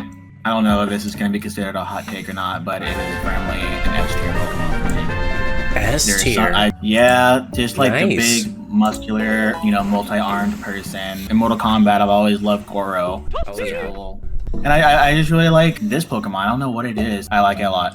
It was one of my favorite Kanto Final Evolutions for sure. Yeah, for me, I like the lore of why Machamp is a trait evolution. If you notice, Graveler is another trait evolution. Yeah. Graveler has 4 arms. It does. But then when it evolves into Golem, it doesn't. But Golem kind of has a Machoke face. Oh, well, I could kind of see that. So I never thought about that. The theory about Golem and Machamp is that they evolved due to a trade DNA splice. Oh, right. Now I totally see it. Actually, like so Machamp is just a really buff Graveler. Interesting. You know what? I will headcanon that. I like it. I dig that. It's a cool little headcanon, isn't it? Hell yeah. Okay, who's next? Bellsprout. It's a B. I used it a bit in Let's Go, and it was very helpful in the beginning, so I like it. It's cute. I think it's adorable. Oh, yeah. For me, Bellsprout and Oddish are like the pairings. Like they're... Yeah, that's true. They're duos, and when it comes to the duos, I'm an Oddish fan. Bellsprout is cool. But a little bit... that's me. Yeah, it didn't really stack up to Oddish as well, in my opinion. So yeah. I don't know. I think it's cute. It's got his own tower and gold and silver. The Bellsprout just dancing around. Oh yeah, I remember that. Cute. It is cute. What about Fleshlight? I mean, Weeping Bell. Oop. I'm kidding. It's hard to say because I feel like Bellsprout's evolutions just get more and more disturbing. But there's something about Weeping Bell that I just like. And I feel like there have been times where I've used Weeping Bell in the past and it's felt like kind of powerful. I could be wrong, but... Yeah, I like Weeping Bell. I like it. Weeping Bell's a good design. I think it's a good design. They could have found a way to not just make it a floating Pokemon. Because they could have almost gone a weird grass flying route with it if Bellsprout was also kind of floating. Yeah, I agree. Yeah, B tier. It's good. It's good. What about Victory Bell? I think it stays in B for me. I like it. It's a pretty cool Pokemon. I liked it as James's Pokemon with James. So nice little relationship there. It's cute. I love the scream. I love how it loves James so much it wants to eat him. I like Victory Bell. Not as much as Vileplume, but I like Victory Bell. Solid. It's not bad. Very solid. What's about Tentacool? Tentacool, as far as jellyfish Pokemon go, I like it. That's a B for me as well. It's a B. Yeah. It's a B. It's a cool design. I like the jewel eyes. They're kind of the Zubat of the sea, but they are a Zubat of the sea. I like the evolution a bit more. Tentacool. Actually, I'm gonna give it an A tier. Just because I like the idea that, as you see in the anime intro, it becomes like sort of a kaiju Pokemon, to the point where it even inspired me to do a drawing based off of Tentacool becoming a kaiju, and I had a lot of fun drawing that. So the design itself is really cool. It's a terrifying Pokemon. Yeah, it was supposed to be like some radioactive thing that happened to it, right? Is that... Right, yeah. I feel like I am not as big of a fan of it just being like a weird black ball with random tentacles coming out. I feel like they could have done something a little cooler than that, but as a whole, looking at it from a downwards angle, it's cooler. Yeah, I remember when I was first learning Gen 5 competitive, because that's when I started doing competitive Pokemon, Tentacruel was like a staple special defensive tank wall sort of thing. Like it could rapid spin, it could recover. I liked to put a fun little move on it, Magic Coat, which is the move variant of Magic Bounce, the ability that Espeon can learn. Oh, okay. Yes, right? Yes. Magic Coat is like the move version of it, where the ability is always on, but the move, you have to like select it in order to do that type of thing. So you had to have some really good predictive power. And I liked having Magic Coat on my Tentacruels because it gave me practice on my predictions, because that's a really important thing with competitive Pokemon. Like you got to predict what the next move is that your opponent's going to use, and if you can predict it, it's like Stealth Rocks. You predict a Stealth Rocks is going to happen and use Magic Coat, and now suddenly they have the Stealth Rocks, and you're like, ha ha ha ha. Oh, okay. I even had one person be like, you're cheating, you can't do that. And I'm like, oh my god. Yes, I can. This is a move, not the ability. I literally legally can. Anyways, Tentacruel, who's next? The dude. Yeah, dude. I think it's a solid B for me. I mean, it's a rock with arms and a face. It's about as simple as you can get. Actually, now that I say that, I'm gonna move it to a C. Because I kind of just convinced myself that I didn't like it as much as I thought it would. I think I'm a B, but only because of the, you know, those big suit Pikachu mascots in Japan, and they usually have like the Pikachu's dancing. Well, the Geodude version, it has legs, but it has the gray and white square transparent background legs. Yeah, I've seen that before. That's funny. So that's why it's a B. Yeah, it's fine. It's a rock. It's got a face. It's not a boulder. It's a rock. The pioneers used to drive these babies all the time. I'd ride that baby for miles. I mean, what? So.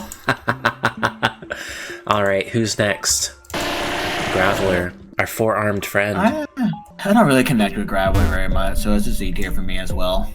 Yeah, I think I'm the same. I'm the same. With the bigger rock, with the bigger face, and some extra arms. Cool. Yeah. I mean, the trade theory that you said earlier definitely helps a little bit, but it still remains firmly in C for me. Yeah. Yeah. I wonder if a Graveler is two golems that are morphing together. That's why there's four arms. It could be. You might be right about that. I don't know. If you traded just two rocks, you just smash your rocks together. Yeah. Wouldn't be the first time. Oh. Anyways, who's next?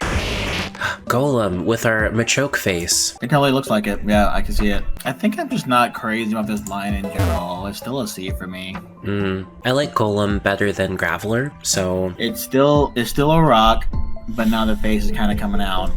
I mean, I guess it's rock type, right? So it's just a quintessential rock Pokemon, but... Yeah. I have a fond memory of my brother and I deciding to trade random Pokemon, and I traded him a Graveler because I didn't like Graveler, and then it evolved, and then suddenly I got really, really pissed. Oh my god. And he's like, no, not trading it back. Thanks for this Pokemon. Neither of us knew that it was going to turn into this guy. That's rough, buddy. Yeah, that is like my girlfriend turning into the moon. But it's your pet rock turning into an uglier pet rock. Kind of. Golem's cool. I don't know. But yeah, who's next, Hunter?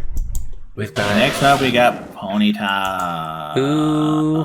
So I feel like I like it, but there's something about it that still doesn't connect as much. So I'll give it a B. I'll give it a B. It's cool. I mean, it's a fire horse. It fits with the Kanto theme of it being simple and not too over designed, but it's also a fire horse, you know. This is true. Something a crazy out there unique idea in the world of fantasy. Yeah, it's one of those examples for me where less is more. I really like it. Yeah, it's a good design. I'm not exactly a horse person, but very cute. Yeah, we don't do horse girls in this channel. If you're a horse girl, get out. No, you can stay. It's okay. Just know that we have a different opinion, though. Yeah. What about... Just know that we don't like it.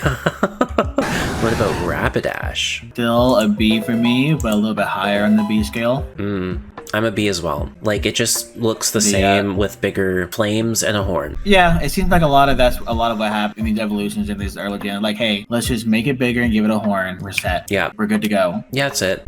Yeah. I mean, yeah. Yeah. I think it could have used a proper mega evolution or something. In the future, we'll talk about my feelings, Galarian, Ponyta, and Rapidash. But I feel like if they had done like the Pegasus theme with Rapidash as it is right here, that would have been really cool. But as is, if the buck stops here, then it's a B. Yeah, I have a similar feeling as Cantonian Ninetales with Cantonian Rapidash. The Galarian Rapidash has a fairy type. Why can't Cantonian have a fairy type? I don't know. It's got a horn. I could see it working. I mean, it is known for being one of the most memorable moments of Arceus. It was like the first Rapidash. What are they called? The alphas. Yeah, the first alpha you run into, and you're like, "What the fuck is that?" And you get terrified. But otherwise, yeah. Cool. Who's next? Slowpoke. A. Straight up A. Just the idea that it's just this dumb little thing that is so slow. I know. You know what? I love Slowpoke. It's S for Slowpoke. I love Slowpoke. Fun How fact, can you not? Slowpoke can learn Flamethrower. Oh, shit. Isn't that kind of... It's a water type. That's so weird, but I love it. It doesn't have to make sense because it's Slowpoke. Just look at him. Exactly. Look at that fire-breathing... Hey, guys. Now, did you know that you can now get stuffed crust in your pizza at Pizza Hut? What are you, a Slowpoke? Hey guys, come try out our new $5 footlong at Subway. Eat fresh. Oh my god, I miss $5 footlongs. Nowadays it's like $20. It's ridiculous. I can't even get into the Subway prices right now. I'm gonna get angry and then have to go to bed early. We can't get into Subway prices. It's bad. It's bad. Slowpoke, you're not bad though. Yeah. What about its older brother? Slowbro. Only because I think the other versions of Slowbro are so fucking cool. Mm-hmm. It's a high B. It's a high B for me. It is cool though. I just feel like Slowpoke is in such a perfect form that I like. It's a very high B. It's very high B. It could pretty much be an A at this point. Yeah, fuck it. It's an A too. I mean, I look at their faces and I'm like, you know what? Yeah, you're right. It is. He just look at his face and like, how can you not love it? It looks so happy. He's just so happy. Ugh. Yeah, good line. Right? Okay, who's next? Magnemite. It's a C for me, I think. Oh. I'm neutral about it. I like it. It's an A for you? Yeah, I like them. It's so simple, but yet so Pokemon. I don't know what else to say. It uses a lot of those real world objects I was talking about. So it's one of those things it'd be cool to see like different variations of what this Pokemon means. Yeah.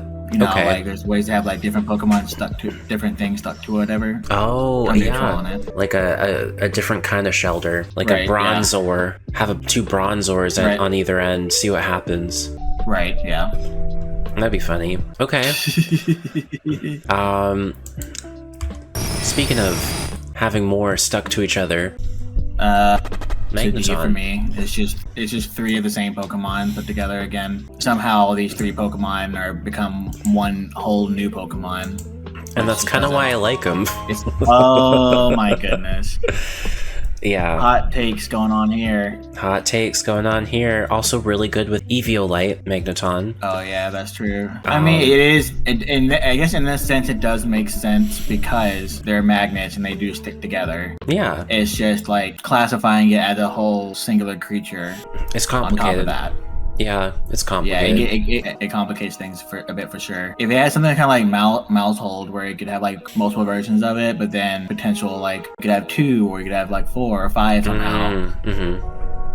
That would be cool, actually. A 4 variant Magneton, or a 5 variant, or just a double. I just think I like the design. This Magnemite was a design I could draw, so I connected with it. That's true. Yeah.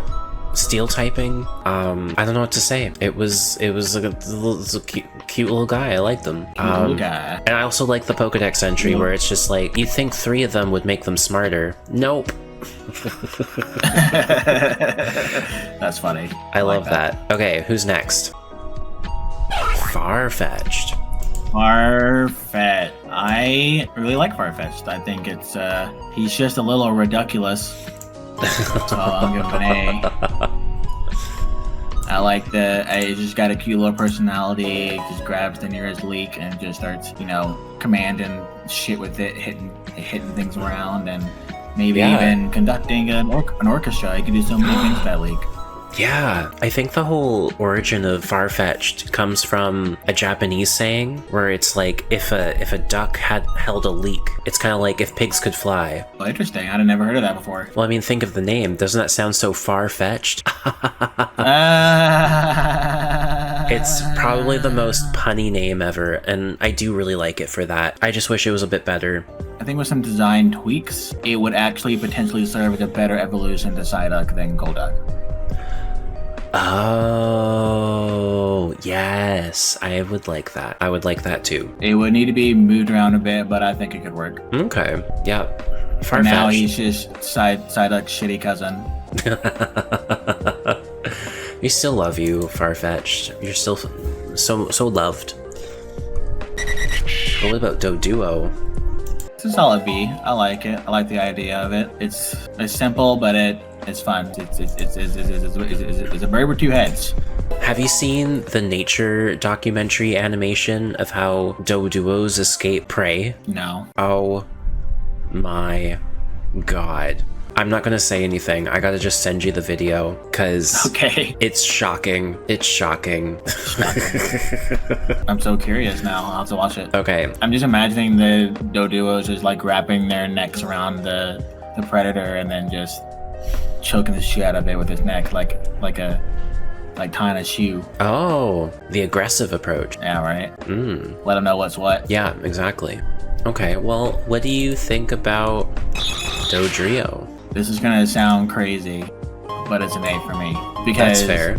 Yes, it's just more of the same of what it came from where it came, right? But I think it is just an interesting Pokemon. It's kind of like a Hydra bird, but none of them get along with each other or anything else. They're just perpetually running around angry. I mean, if I was one of 3 heads on a body with like no arms, I would also be pretty pissed. Yeah. So I think it's all accurate. You know, it is cool. It's a cool Pokemon for sure. I've had a hard time connecting with them though, but I think that's just because I haven't given them a proper chance. I think there's going to be some room for love to be had soon. They should have done the baby version, Doduno. Oh, yeah. I would have liked that. They didn't. It's too late now. It's too fucking late. Too freaking late. Oh well. All right, who's next? Seal. So I get the seal of approval.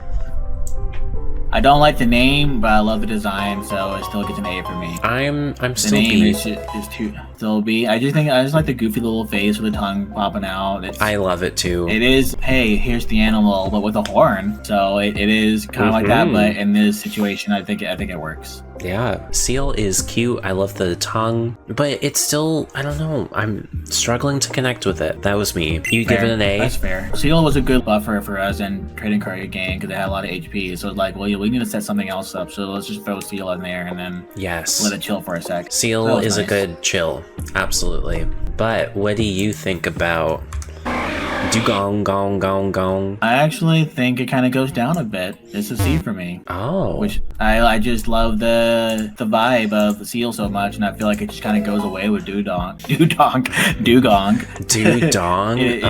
It's just Doo-Doo-Dong is what it is. Doo-Doo-Dong for you? But no, it's fine. It's cute, but I like Seal a lot more. Okay. Yeah, they're about the same for me. I think I like Dugong a bit more. I like how graceful it is. Oh, really? That's fair. I could see that. Looking at it, it's probably a lot of it's the art, but, it's definitely very, original Kanto 90s anime monster design. It's nice and simple. It's not bad. I like the simple. But yeah, who's next? Ooh, Grimer. This was a tough one for me. What do you think about Grimer? I'm middle of the road. I'm about a C tier. I'm a C tier. Still in the C for Grimer? Yeah. I think I give it a B tier only for the fact that it just seems so pervy. Like it's got that Pokemon card where he's looking up at the girl's skirt from the sewer. Oh, and my god. Even in this art right here, it looks like he's getting ready to grab some boobies or something, whatever he can get his hands on. So he's just like he's definitely toxic in multiple senses of the word. So definitely, it's funny to me. He's got a funny personality. Yeah, I mean, people complain about the newer designs of Pokemon, and here we have literally a pile of toxic sludge. Exactly. Pokemon designs have always been kind of simple and strange. Anyways, yeah. What do you think about Muck? It goes down to a C for me. I think it kind of loses a little bit. It's a bitch to fight. It is a bitch to fight. But I'm still kind of the same. Yeah. I mean, haha, funny. It's come spelled backwards, but You know, that Yeah. that joke has kind of run its course for me, so now it's kind of like a whatever. That's fair. Yeah, it's just a bigger Grimer. That's all. I do like Ash's Muck. I do like Ash's Muck. I think he's a cutie who loves a hug. I think if it was similar to how the Blob worked, I don't know if you've seen the movie The Blob, but it's essentially just like a big old pile of alien sludge. But, you know, the more it covers itself onto people and things, the more it grows and becomes bigger and more monstrous. So I feel like if that was somehow it's kind of gimmicked where it could like absorb things in and become a bit more, it's kind of like Garbodor, right? Where it's like all this trash in it, similar to that, but in this case that doesn't happen. It's just a pile of sludge. So whatever. Yeah, I can see a good use for them in the world, and I could see there possibly being some love. I think I like the Alolan version a little bit more, but anyways, that's me. What about the next one? Look at this tongue, this beautiful tongue. Love that tongue. I want it to lick my bee. To lick your bee. I think I'm the same. I think it's a fun little design. That's just a shell with a creature in it is sticking its tongue out. It's silly. What's not to like? It's really silly, really cute. Love it. I never really dug it in much of a competitive aspect. Never really used it in a game, but I like the design. Oh yeah. Cloyster went insane in Gen 5. Absolutely insane. I'll explain more of the strategy as we are here. Oh lord. Are you thinking about just silly jokes? It's hard not to. I mean, it kind of just... Yeah. How can you not? It's a bee though. It's still a cool design. Like, I like the fact that it is still just, you know, now it's Danger Shell. You got they added that spike in there, you know. You gotta add that spike and you're good to go. Yeah. It's like a Ghastly. Right. It is like it's like water Ghastly. Ghastly of the sea. Ghastly of the sea. But yeah, Cloyster with Shell Smash. That was the new move introduced in Gen 5, and that turned Cloyster into a menace with the combination of Skill Link, the ability, turning multi-hit moves into always hitting 5 times. That with +2 speed, +2 attack, +2 special attack. It's insane. It was insane. Nice. It was instant win, almost. Oh, wow. Yeah. I'll definitely have to try that sometime. I just feel like if the horn wasn't placed where it was, it would be easier to not see the silly jokes. That's all I'll say. Yeah, I hear you. All right, we're gonna keep going. Damn. And talk about you, little me. Little you.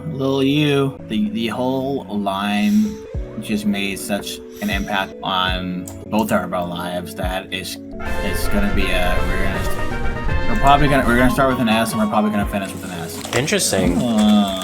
Like, I like Ghastly, but not as much as the other two. You know? I mean, it's literally like it's a gaseous, poisonous spirit. You know, I think they did great with the first iteration of this line. Yes, you know? Yes, it's great. It's a cool Pokemon. Everything. I don't know. It's.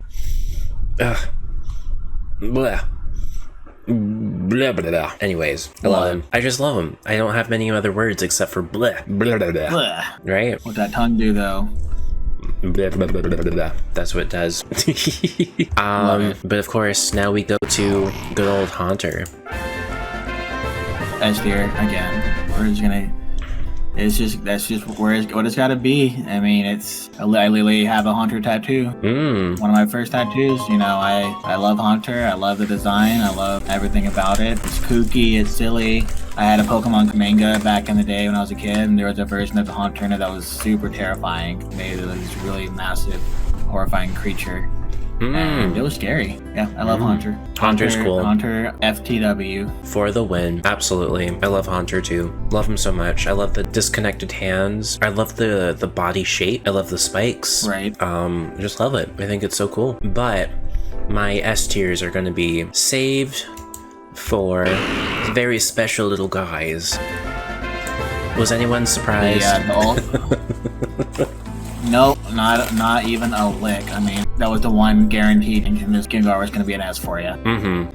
Yeah, it's just a fantastic Pokemon. It's just well designed. It feels like the grown-up version of Ghastly for sure. Like, it keeps the same design philosophy and adds more to it without adding too much. Yeah. You know what sealed the deal for me for Gengar?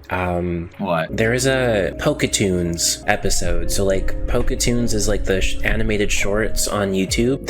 I think they're all still in Japanese, but that's fine. It's still still very cute, but there's like an episode of Poketoons where this girl is going to school at her elementary school, and all the classmates are talking about like this stairwell. Like, don't climb up the stairwell, bad things will happen, you'll get cursed.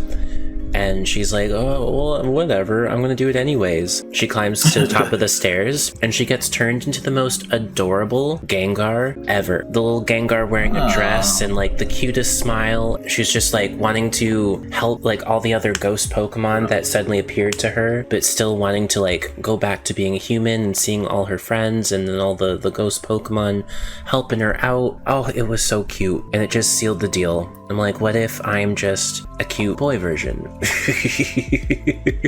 Yeah, we'd have the same energy. You have a better hairstyle though. Oh yeah, I love my poofs. I love my poofy hair. Alright, bye Gengar. Let's do it. Onyx. That's a B for me. I think it's a pretty cool, like, rock snake, right? Like, it's big, it's intimidating, it's what I would consider your first main hurdle in Pokemon games in general, you know, Brock Sonic. True. Yeah, I don't know. It's cool. It's neither here nor there. That's yeah. I don't know what to say. I like it. It's Onyx. It would have been cool to have different versions. So, I mean, you have Steelix, which is the steel version, but Onyx is made of like different elements. Like your Crystal Onyx was a real thing, and then how, the like, Crystal Onyx. Yeah. That was a thing in the anime. Yeah. I feel like it's untapped potential for sure. Oh, 100%. I'm sad that Onyx's attack stat is smaller than Sewaddle's. These stats. It is fucked up. Like, it doesn't make sense. Onyx attack stat is 45. It is really bad. Its defense is 160, but it can't attack for anything. Can't do shit. No, and Sewaddle is 53. That's just bad. Well, I'm sorry, Onyx. I'm sorry that you suck. You're still a B in my eye. You're a B, a solid B minus. Emphasis on the solid. Very solid. Solid poop. We like a solid poop. What about Drowsy? It's a C for me. I'm not really a fan of Drowsy too much. It's C bordering on D. It just makes me like uncomfortable in so many ways because it's literally just feels like pervert behavior put into a Pokemon. I give it a B tier only for the fact that it just seems so pervy. Yeah, I don't know. I don't like the design itself is fine, but just like the personality, the attitude, the lore behind all of it, I don't really care for it. I think I'd agree. I don't know. They're weird. They're weird Pokemon. I like the design. It's very simple. Tapirs are cool. In the middle. They're in the middle. However, Hypno. I want to hear your thoughts on Hypno first before I do mine. Well, I'm gonna do B, but only because I trained a Hypno. And Hypno and I got through a lot of shit. We got through a lot of shit together. And if it wasn't for Hypno, I'd be probably going insane from my playthrough of Fire Red. That's it. I recognize Hypno's looking strange, pedo behavior. You just have like good memories, like using it as a Pokemon on your team. But, yes. And that's fair. I don't like Hypno. It is going to be my first F. Your first Pokemon. F. I just don't like it. I don't like the story behind it. I don't like the design. A lot of it just makes me a little uncomfortable. Yeah. In several ways, which I could do without Hypno as Pokemon altogether. Drowsy, I think, can stay, but Hypno, I think, just kind of went past the line. Oh, I see. Well, that's totally fair. Well, shall we explore who else? All right. Krabby. It's a B. It's cute. I like it. Cookie indeed. Cookie. I love the cookie part. It's just, it's literally the logo of your podcast, right? It is. So I know you're a Krabby fan. When I was naming all the Kanto Pokemon, it was the last Pokemon I forgot, but I like Krabby. I like the line. They're cute. They're different. And one day we're all going to evolve into a Krabby. You know what? I'm okay with that. I like cookies and I like pinching. Pinching. I like walking sideways. Yeah. What do you think about Kingler? I think Kingler stays the same for me. It's a B. I like it, but I think I like it a little bit less than Krabby. But it's not that far off. Yeah, I'm a B as well. Nothing wrong with it. I like it. Nothing wrong with it. Krabby gives me starry eyes. This one's like, yeah. Okay, it's just bigger Krabby. Okay. That's what it would evolve into. Makes sense. Sounds good. Makes sense. We like it when it makes sense. There you go. Let's see who's next, though. Oh, the Pokeball. I'm gonna give it a C. It's just one of those things. I mean, I get it, but so many things about both Voltorb and Electrode just don't make sense. It's designed after a man-made item, unless the Pokeball is specifically designed after Voltorb, but I don't think that's ever been said in Pokemon. So, and then they have like, oh, we're self-destructing, we explode, but then we are just still alive, and it's like, how does it all work? I don't know. I've come to learn that Voltorb, and in the same vein, Amoonguss and Foongus, they are the mimics. You know, like in Dungeons and Dragons, the mimic creatures that look like chests. That's what they are. They're supposed to be the trap treasure. That is how it worked in Red and Blue. You know, sometimes you would get a Voltorb or Electrode thinking it was a Pokeball. And you know, sometimes Pokemon are designed not because of their battle or their design or their idea, but they're designed because of a concept, you know? Like Love Disc exists because of heart scales.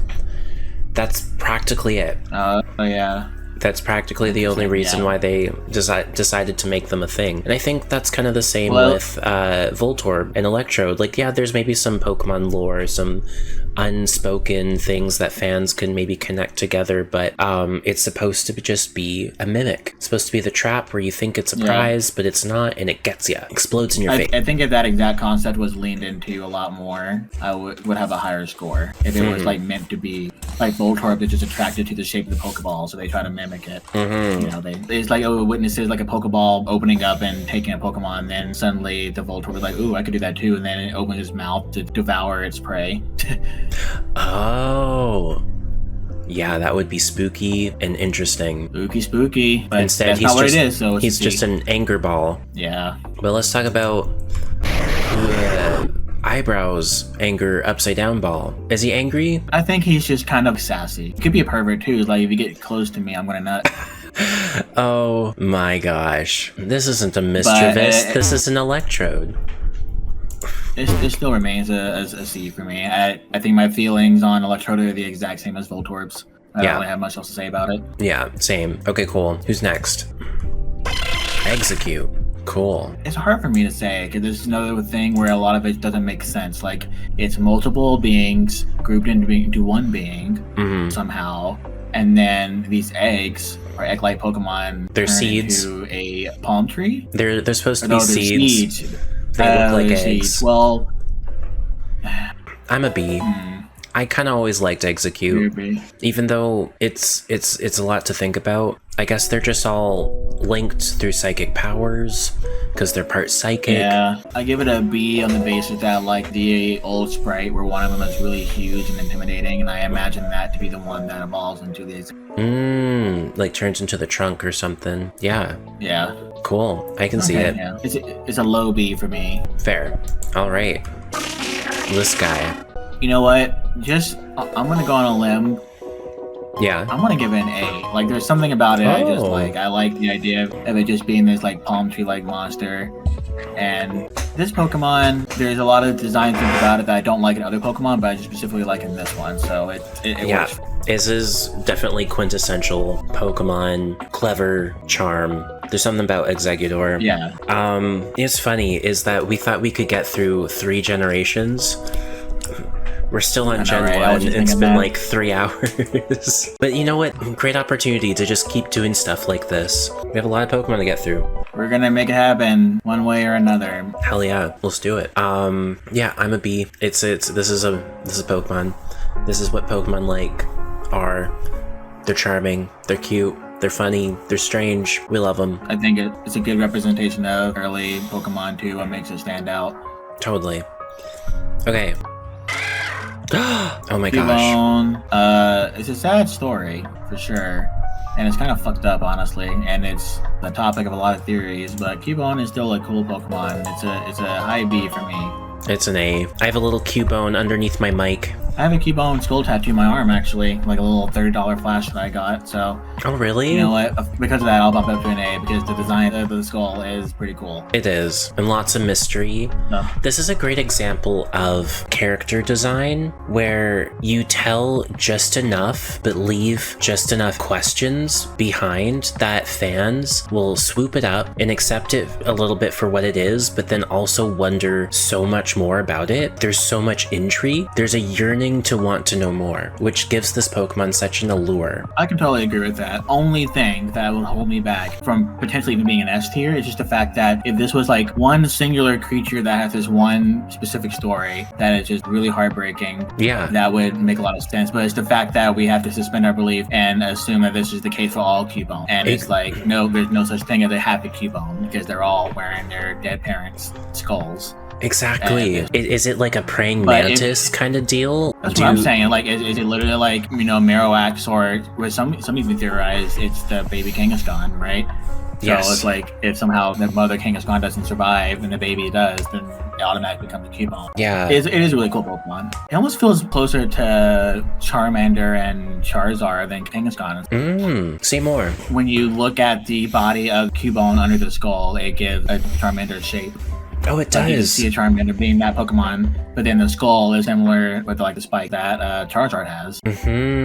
But then that would mean that they would not be a fire type, and somehow Charmander lost its fire. Interesting. And like, what does a Cubone look like underneath that skull? No one knows. There was one art back in the day, like a long time ago, that was just like an artist doing art for an official book and didn't think twice about it, and then just drew a little bit of Cubone without a skull. But then it was never shown in the other book or anything again. Oh wait, yes, I think I know what you're talking about.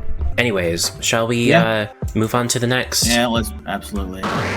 Marowak. I think it kind of goes down for me. I'm just not sure how far down it goes. Yeah, Cantonian, I'm neutral. I'm a C. I don't know about like, if it fuses into the skull and you still have the bone, but then it also becomes the mother of the Cubone, and that skull is somehow going to become its child's mask. I think it muddles things up for me. I would almost rather make Cubone related to another Pokemon that already exists. I mean, I think the whole line has so much mystery and intrigue to it. Lots of plot holes, I guess you could say. Or you could say mysteries that are yet to be solved with this one. I do really like Lowland Marowak a lot better, but the design of this one's just a little bit too plain. I don't know. I almost feel like it would have been cooler if Marowak was just a ghost ground, like right off the bat, and it wasn't even like an evolution. It was just a separate Pokemon where it's like, I mean, it could be an evolution, but it still could be sort of like the mother's spirit has taken over the skull. Yeah, I think the Pokemon was just worried about ghost types in general. Like, there's a reason why there's only one ghost type line in Kanto. I think they're just kind of like, what is this type? Is it a type? Yeah. Should we make it a type? What are we doing? Isn't that literally the ghost that you had to go get the Silph Scope for in Lavender Town? And then when you use his scope, you found out, isn't it a Marowak? Yeah. Marowak has something to do with that whole story where it's kind of like, I don't know. I think they should have found a way to just make it a ghost type. Yes. And that would have been cooler. Like original design ghost type and not a Lowland design finally being ghost type. Yeah, right. I agree. Well, I agree. As it stands, it's a C. It's a C, yeah. Okay, who's next? Hitmonlee. This is one of those ones that I've been actually kind of thinking about how I feel about it leading up to this stream, because I don't know. I think I do like it. I think I do like it. I'm an A. It's an A for you? Yeah. I don't know if it's an A. I think it's a high B for me. I think the idea of its leg stretching as it kicks is really cool. I do like it. Now that I'm looking at the art, I do like it. Yeah, I like it too. I don't know how it eats, but I don't care. It's one of those things where you can't really compare it to the pre-evolution Tyrogue at the moment, because it wasn't designed with that in mind. No. So it can't be. I can't be like, well, this doesn't make sense. But it's cool. I like it. Yeah, I like it. What about its counterpart, Hitmonchan? Personally, I also like Hitmonchan. They're about. I don't know. I think I think I'm gonna give it a high B as well, only because this is what I'm thinking of when I say I don't necessarily like clothing on Pokemon, and that kind of like fucks with my mindset. Like with Hitmonlee, because now I was looking at it, I was like, you know what? They didn't really make it seem like it was wearing shoes or doing anything like that. No. It was just like, this is what it does, and it does it well. I think they could have done that same thing with Hitmonchan without using boxing gloves and the skirt. You know, that's fair. That's really fair. I do like it, though. It was a great Pokemon in GBA, TCG. We loved some Hitmonchan for sure. Oh, yes. Hitmonchan in the TCG is amazing. I did a fighting type mono Nuzlocke in Pokemon Sword, and my starter turned out to be Tyrogue, and he turned into a Hitmonchan, and I think it's kind of cool that the Hitmon line can learn Rapid Spin. That's just my cute little thing, but yeah. I mean, all three Pokemon have some way of pulling that off, I guess. They do. Just in different ways, different body parts. Yeah. All right, shall we check out the next Pokemon? Oh God. Oh boy. It's Schlurp. Schlurp? Yeah, that's the German name for Lickitung. Is Schlurp. Love it. I'm a C. Pokemon is just so... It's a C for you. Yeah. It's just so weird that I actually do like it. I like it too. It creeps me out though.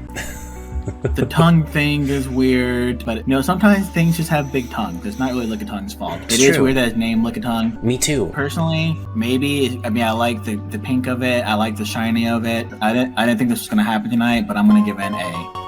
Wow, I love that. Licky, that's a different story that we'll get to down the road. But Lickitung itself, I like it. It's funny. Right? I don't know. Lickitung is funny, cute. I love the mini game in Pokemon Stadium. There's just something a little bit off-putting about it, even though it's so cute. I can't really put my finger on it. It's like if it was Chansey's younger nephew that wants to play the games on your phone and has like all the snot dripping down, and it's just really gross. Yeah. That's Lickitung, and we love him for it. Let's see who's next. Coughing. I really like Coughing a lot. Yeah, B. I'm gonna give it an A. Oh. It's an A for me. It's a B for me. Maybe it was the inclusion in Team Rocket in the anime. Maybe because it's funny and Pokemon Snap while it's terrorizing the Jigglypuff. I love how it's always smiling. Really right. Kind of weird that it has like the toxic symbol onto its body, because suddenly that's just biology somehow taking a man-made thing and being part of it. But yeah. And as far as poison Pokemon goes, I like it a lot. I like it more than Grimer for sure. Quintessential poison Pokemon. When I think of poison, I think coughing, wheezing. Yeah, they're just, I don't picture them battling for some reason. Like, I have a hard time picturing them battling. That's true. They're very good. They're very good at battling. Pokemon Black 2, I had a coughing and freaking loved it. It was so good. It is the perfect Pokemon shape for a marijuana pipe.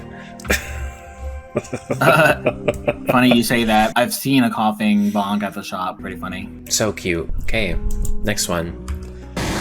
Wheezing. It's a B for me on this one. They're the same for me. Like, coughing and wheezing are essentially just like the same Pokemon, but they like are multiplying a little bit. That's it. I think they're supposed to be like a virus. Like, they actually supposed to look like a virus.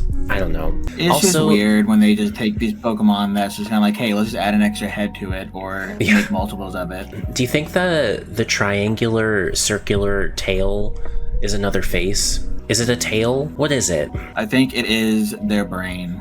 Oh, or maybe it's their butthole. That's where their butt is. Oh yeah, it puts them there. I feel like the small one is like the smart one, and then the big one is the brawn. The brain and the brawn. I like it. Fun fact, they can also learn Flamethrower. Why are these Pokemon randomly able to know Flamethrower, of all things? I know. It is no small feat to exhale a large, ongoing stream of fire from whatever crevice that fire may come from. You don't just do that out of all of a sudden. It's not like learning how to shuffle a deck or learning how to juggle. It's breathing fucking fire. Anyway, legit. It is cool. Flamethrower is a good move, so whatever. Absolutely. Okay. Rhyhorn. Ooh. Rhyhorn. It is basic, but I think in terms of type representation, out of all the Pokemon in Kanto, it does their best. So I'm gonna give it the A for that. I like it. I don't love it like I don't want to give it an A, but I like it. Yeah, Rhyhorn. Yeah, It's a good Pokemon. I don't know if I feel the same for Rhyhorn. I mean, Rhyhorn is the first ever Pokemon created. Right. It's a B for me. It's a B2. Very good with Eviolite. Yeah. Can learn Surf. That doesn't make sense, but that's fine. Oh, that's true. So that is pretty cool. Cute little. It had its place in the generation for sure. It's like a little kaiju guy. Yeah, I feel like we need more of that. Like the whole kaiju. I mean, they kind of do it with Dynamax and all that, but I want to see Pokemon that can actually like just be a kaiju, and it's like this thing is threatening. All right, guys. Next one. Chansey. I think I'm a B. You're a B on the Chansey? Interesting. I want to like it more, and I do really like it, but I don't know. There's something holding me back with it. I don't know what it is. You know what? Honestly, now that I'm thinking about it, I'm like, okay, S means Pokemon special to me. I'm not gonna say Chansey special to me. It's a very high A for me in that sense. Okay. It's not special to me, but I really like the Pokemon. You know, it heals you out, it helps you out, it's a good support. It's bulky. It's pink. It's brown. It's red behind the eyes. It's everything you like in a Pokemon. Yeah. So yeah, I'll keep it at it's an A for me. I want to say. Chansey's cool. I like Chansey. I love how it's the Nurse Joy Pokemon. I love how it's always healing. It cares. It's compassionate. I like it. It's good. Let's see who's next though. We have Tangela. Ooh. I forgot to turn off my rating, but it's still an A for me. I really still like an it. A? I think it's a really cool concept. Just like a little creature, you know, just all tangled up in his weird vines. It's almost like a Mario enemy in a way with the shoes. I love the lore of Tangela, how it is actually supposed to be like a child that got lost in some vines, and the vines just kind of just fused with it. When I think about Gen 1, when I think about Pokemon, Tangela is one of the few Pokemon that actually like pops up pretty quickly for me. It's interesting. I don't know why. I think maybe it's the Pokemon cards. I think it's just like getting to know Pokemon as a child. I always thought like, whoa, Tangela is so mysterious and cool. It is the only solo grass type from Gen 1. It's cool. It's a really good representation of Kanto Pokemon in general. It stands out from a lot of other Pokemon. It's better than just bird, you know. Yes. It's cool. It's a cool design. I like the design a lot, and I like the evolution as well. Yeah, and the evolution made Tangela better with Eviolite. I think Tangela has a base stat defense of 105, and so just add Eviolite to that. This thing is defensive, very bulky. Let's discover. Tangle with this motherfucker. All right. Speaking of Cubone. So this is where I'm kind of torn, only because, I mean, I guess we're going to be rating Megas down the road at some point, and Mega Kangaskhan is just genuinely one of my favorite Megas. But it's like, should that translate into Kangaskhan itself? Who knows? I don't know. I'm still giving her an A.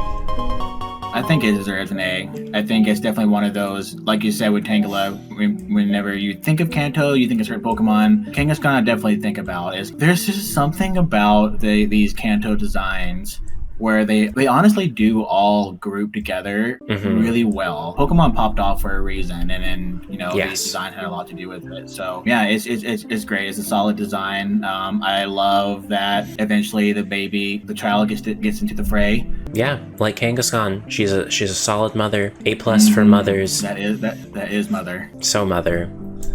All right, who's next? Horsey. Wow. As we go through them one by one, it's like, whoa, there is a lot of Pokemon. 150 is a lot. It really is. I didn't think it was gonna. I thought we were like, oh, we'll get there in like a couple hours, and it's been like. It's been a lot. It's been more than 3. I like it. Solid design. Could use a little bit more, but maybe at the same time it doesn't. I don't know. Seahorses aren't something that usually draws me in, but it's cool, and I'm glad it exists. I could see it having like a little messy hair cowlick at the top situation. Oh, actually, I don't know why. Stop. But that's really cute.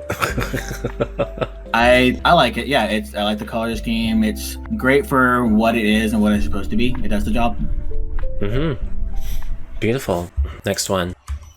Clorsidra. I think that it's the same for me. Like, it's one of those things where I think I like it a little bit. I like it for different reasons. I like Horsey, but they're still just in the same party. Yeah. Like, it's just, it's an evolution of Horsey. It's exactly what it is, and it looks cool. I would maybe do something different than like the ruffles on the body. For some reason, that's kind of throwing me off. Yep. It's one of those take something off before you leave the house situation where something I think something could be less somewhere around it, but I do like it. That's fair. Totally fair. I like it. Cool. Who's next? Goldeen. Interesting. I'm about as neutral as I can be with the Pokemon on Goldeen. It's a C. It's a fish. It's fine. It's nothing special. I'm the same. Yeah. Good for Goldeen. You know, cool. Well, I don't think I would have anything to say about it otherwise. Okay, here's the thing I have to say. In French, Goldeen is sorry, it's so funny. Goldeen in French is pussy red. Well, that just made all the difference right there.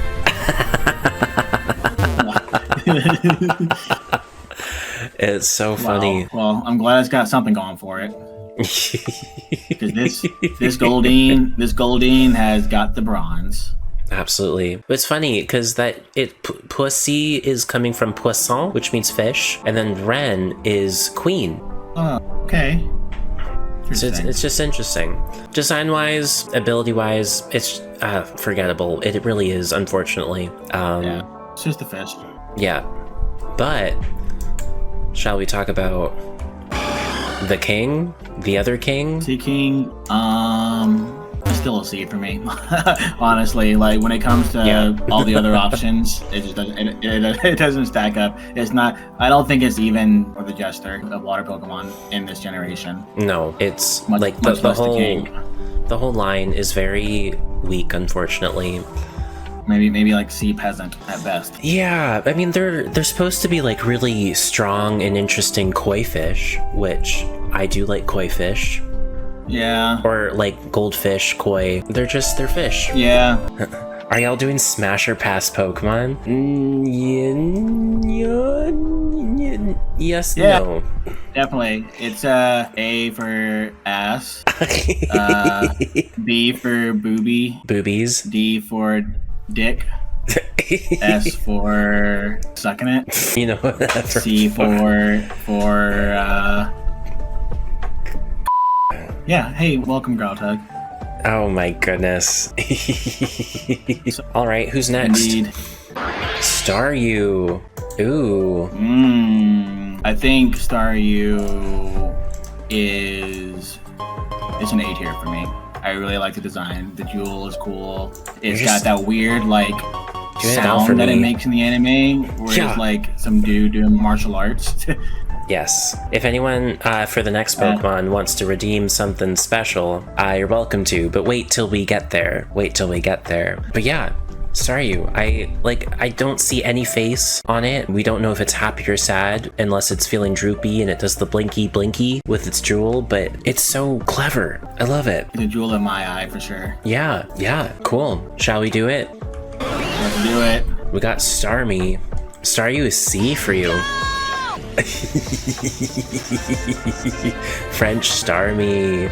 Hell yeah, S tier, 100%. Starmie is one of those Pokemon that I kind of discovered later in my Pokemon journey. Oh yeah? And I just use it all the time when I can.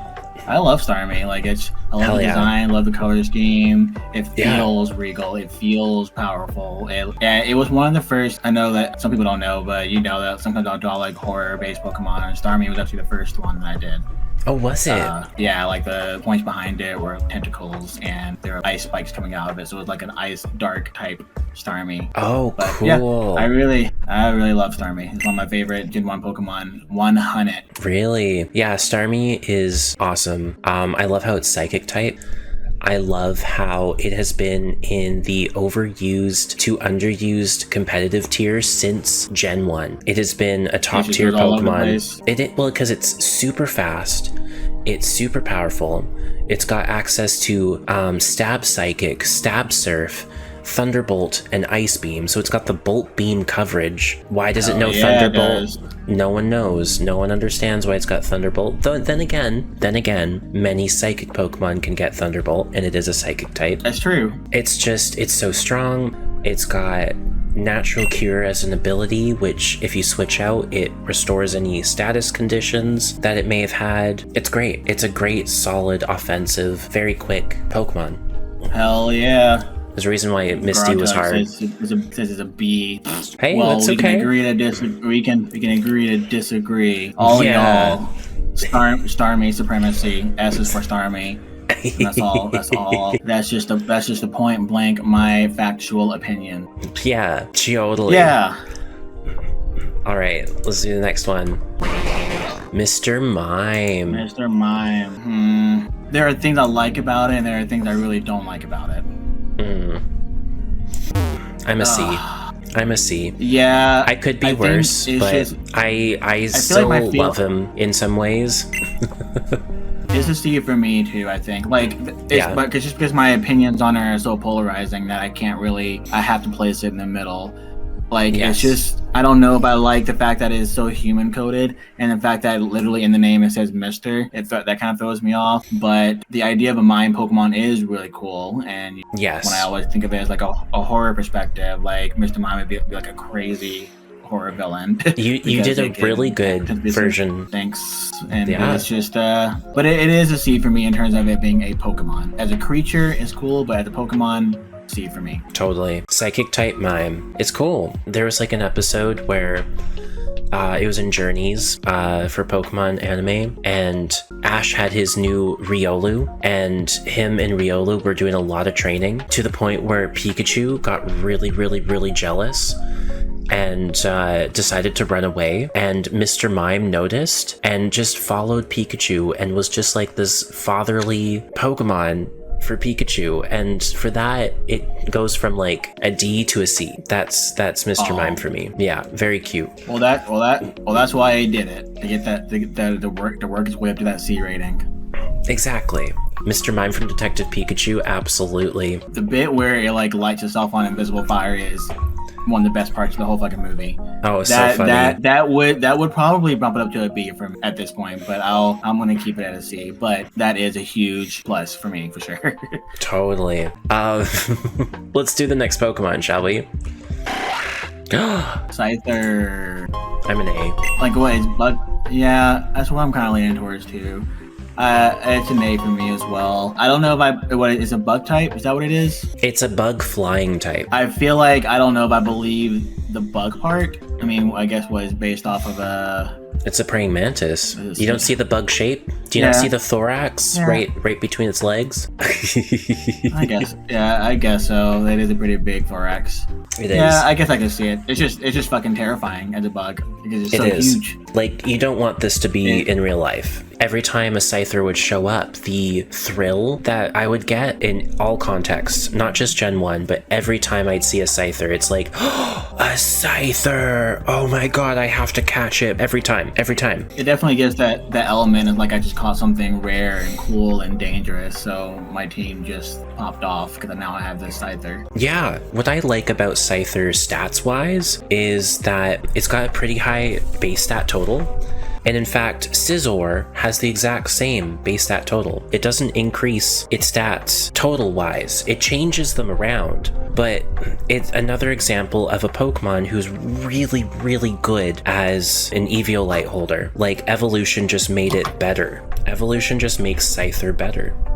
Yeah, 500 base stat total. When they're like making Pokemon for future generations that become evolutions, I wonder how much stock they put into the Eviolite. Like, are we about to make this other Pokemon way too powerful if we make this evolution? I think they have to now, but I think when they first introduced it, they didn't realize the buff that they were giving some Pokemon. Like Dusclops, infinitely better than Dusknoir. Chansey, like so much better than Blissey. I don't think they realized what they were doing for other Pokemon. I think they introduced the Eviolite in Gen 5 because a lot of Gen 5's Pokemon evolved super late in the game, that they wanted to give you something to kind of help your survivability with these younger Pokemon at such higher levels. But yeah, it's introduced like so many cool little things, and it's been such a great little booster to some forgotten Pokemon. It definitely helps promote the idea that you don't have to just be like, "Ooh, I gotta evolve as quick as possible so it's more powerful." And you're like, no, you have options. If you want, use the little buddy version of this Pokemon, then just give it an Eviolite, and maybe that'll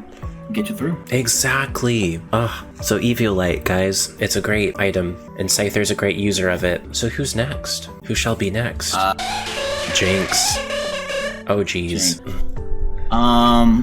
Well, first, let me find it in my tier maker chart, because I somehow lost. No, I didn't. I just knew exactly where it was going to go. Honestly, if we're going to go off design and pretty much nothing else, I'm feeling like I just want to give it an F, honestly. It's just too difficult for me to look past what it was originally. And they changed the skin color and everything, but I think that they just really, really screwed up in a time where I guess it was just assumed that was okay to do, and it wasn't. And it's a real sour spot in what is such a big positive part of my life and yours, and I just think that... Totally. This is probably the lowest I've given a Pokemon. Yeah, I think for me, I used Jinx in Gen 2 maybe, when you can get a Jinx a little bit more easily, and I enjoyed like having a Psychic Ice type. That was really cool. Jinx, however, has just like a shape that is even more closer to a human than Mr. Mime. Yeah. And it's just it's humanoid, it's wearing clothes, it has a wig, it's got the face, it's clear what the original intention was. So agreed. I will say that its cry is iconic. That's one of those Pokemon cries you never forget. Yes. So that's probably the best part about it, is the cry that I made. Yeah. All right. Well, thanks, Jinx. Thanks. Electabuzz. That's what Electabuzz sounds like. I'm gonna give it a high B, because I have used Electabuzz a lot, and it is part of a line where I really enjoy I really enjoy Elekid, and I really enjoy Electivire. And Electabuzz is squarely in the middle of that, so it deserves to be, because it is a gateway from one of my favorite Pokemon to one of my enjoyed Pokemon. Yeah, I like Electabuzz too. I like how it's a basic Pokemon in the TCG. I think Electabuzz helped me recognize why in Gen 1 there's so many Pokemon that just didn't evolve.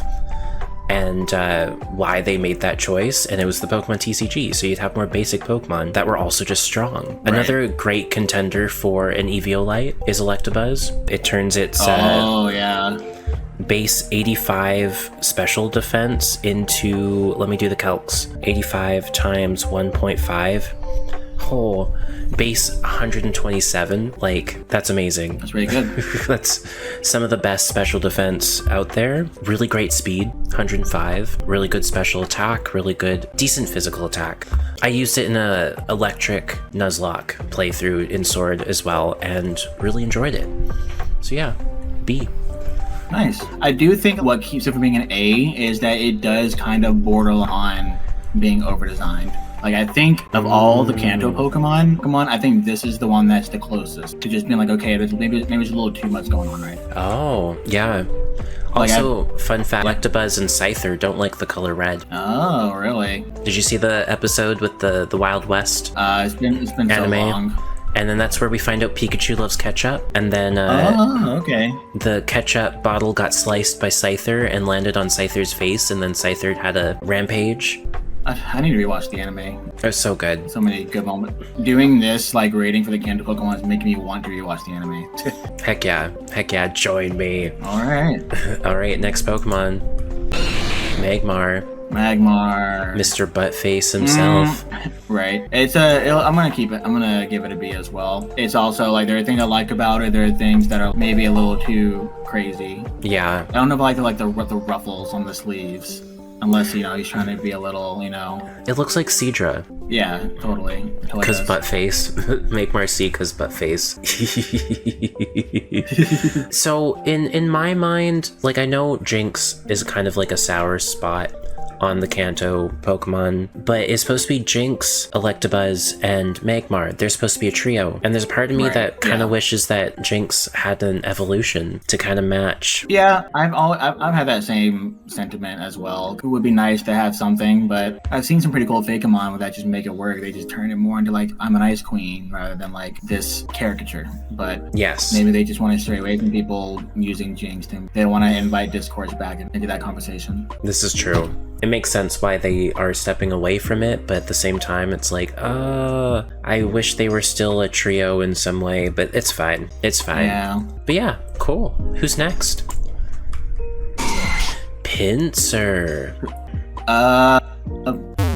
It's a C for me. I've never really, when it comes to between Scyther and Pinsir, I always went the Scyther route. I kind of did too. And I feel bad. I feel bad because Pinsir is also really cool, but I think Pinsir needs the fighting type just like Heracross because they're too similar. Yeah. They are too similar. That's very true. I thought it was Jinx and Mr. Mime were a combo and Electabuzz and Magmar were a duo. It's true. Like, I think your thinking is also correct as well. But then in Gen 2, it was Jinx, Electabuzz, and Magmar that all three of them got babies in the same time, and it was like the Pokemon Company was trying to link those three together. Right. I don't know. I think the idea in Kanto it was more duo, especially because I don't know if these were all specifically version exclusives, but that was more the point. But then and then I guess they went with babies, and maybe they decided that Scyther and Pinsir babies would be redundant. True. So, but I mean, Gen 4 came along, and they're like, well, how about Mime Jr.? We're gonna give Mr. Mime a thing. Pinsir definitely got shafted the most because Scyther still got evolution. And, Pinsir got the Mega. Pinsir got a really amazing Mega. Yeah. Got the Flying type, got Aerialate, which is a great ability. But like for some reason, if I were to choose Scyther, Heracross, or Pinsir, I'm choosing Heracross. And then I'm choosing Scyther over Pinsir. I would agree with that, actually. I do like Heracross more than the other two, for sure. I think Heracross is my favorite bug in general, but... Ooh, interesting. Anyways, shall we go to the next? Let's do it. Tauros, Cantonian Tauros. It's almost a little too plain for me. It's a C for me. I think it's just... It's fine. It has its place in Gen 1, but I have never been too crazy about its design. I mean, I've used Tauros and like the TCG, and somehow I've always enjoyed using Tauros in that sense. Oh hell yeah! But I feel like that's what brings it up to a C for me, rather than it bringing. Going from a D. Yeah. I think for me, Tauros is a B because of how excited I would get running into one. That's mainly it. Yeah. Like in the OG nowadays in Scarlet and Violet, they're just everywhere. They're annoying. That's true. I loved running into one back in the day and catching one. I feel like I'll go more in depth whenever we get to the other Tauros forms, but I feel like what they did was to step in the right direction, but they could have gone so much further with it. Oh, totally. Okay, let's discover the next one. We've got Magikarp. Oh my gosh. Magikarp. I think it's considered to be like a weak piece of shit Pokemon, but I love it. It's an A for me. It's just something. It kind of goes up there with like Slowpoke status. Not quite an S, but it's just such a great and entertaining Pokemon. The shiny is awesome. It's a path to a really good Pokemon. Like Magikarp is just responsible for so much of Pokemon's history that it's hard to give it anything less than an A. Oh hell yeah. It was really funny is I started stream a bit early and we were playing some Starry Sapphire. It's a ROM hack of Alpha Sapphire, and I went to go talk to a fisherman and he just threw out 5 of his Magikarps. And so I have like a good bit at the beginning of this VOD where I'm just battling 5 Magikarps just doing splash all at once. It was so funny. But I love Magikarp too, but mainly because there's another Poketoons on YouTube. It is amazing, but there's this story of a boy in Galar who loves like penny whistle music, which is like the Celtic music, and he starts playing it around a lake, and this Magikarp just loves the sound of the music, so much so that the Magikarp starts following this boy home, jumping out of the lake, splashing towards him, and then they decide to put him in like a tank, and they brought him home to his parents, but the parents said no, so then he had to bring him back to the lake, and then like a few years later he comes back and plays the whistle, and it's just so wholesome. Oh, so that's what I love. I love that. I love it. Another iconic part of Magikarp is Team Rocket's submarine being a Magikarp. Yes. Also the episode with the Magikarp where James kicks it and becomes a Gyarados. Yeah, just like you do in Pokemon Snap. You do the same thing. You do the same thing. Heck yeah. That's great. Yeah. Good old Magikarp. Yeah. All right. Well, shall we go to the next one? The beauty. Gyarados. The fearsome. I feel like I don't have the same hype for Gyarados as a lot of people, but I still think it has earned its A status in my opinion. It's two sides of the same coin. You've got Magikarp that, that's just like a total pitiful thing, but yeah, it still has made its place in Pokemon. I think Gyarados has done the same thing. Yes. So I love Gyarados. Gyarados is one of my absolute favorites. It's super overpowered, obviously, but again, going back to the Poketoons Magikarp, not to be spoily, sorry guys, he does evolve because of how overjoyed he is to hear the penny whistle again, and it made me cry. So here's the thing about me. Pokemon anime will literally make me sob so hard because of how much joy it fills me. It's pretty wholesome, but it's also like, oh my gosh, I was sobbing watching this little Poketoons. It was so cute. It just sealed the deal. I love Gyarados, I love Magikarp, I love them all. Anyways, uwu. Ooh. I mean, Gyarados is probably the first shiny for a bigger percentage of people than any other Pokemon, right? Like, yeah. And at that point, Gyarados was just sealed into Pokemon history, not only in Gen 1, but in Gen 2 as well. So, yes. Yeah, definitely a top tier Pokemon in a lot of ways. It nearly ended a Nuzlocke of mine, which was not great. A random swimmer and somewhere in Johto, and took out one of my best Pokemon like one shot, and I wasn't even trying to fight, and I was just trying to get to. I hate that. That's why it's an A. That's why it's an A and not an S. Boom. Yeah, that totally makes sense. Probably true. Okay, who's next? Oh, golly. I think there's no way that Lapras is one of the best Kanto Pokemon in general. It's one of the most memorable water Pokemon. I mean, Ash literally uses it to get from place to place in the water. Yeah, I love Lapras, yeah. Go ahead. I made my nephew, how do I describe this? I caught a Krabby and named him after my nephew. The same day my nephew was born. I found a shiny Lapras and named it after my niece the same day she was born. So she's very important to me. Anyways. Okay, who's next? Ditto. I think it's also an S tier Pokemon just for its sheer utility and contribution to the way we play Pokemon as a whole. Oh, so true. It's responsible for so many great moments, so many great plushies. Who doesn't love a Ditto right there? Yeah. It's an S tier. It's an S tier for me. I think it's probably the most simple you can get, but then it just does so much with what it can do. So Ditto is like just as iconic as Gyarados or Lapras or Eevee. Dare I say Eevee? It's like just as iconic. Yeah. But I don't know. For me, I like it. I don't dislike it. I'm not over the moon about it. It does have a nice, cute, dumb face, but I like it.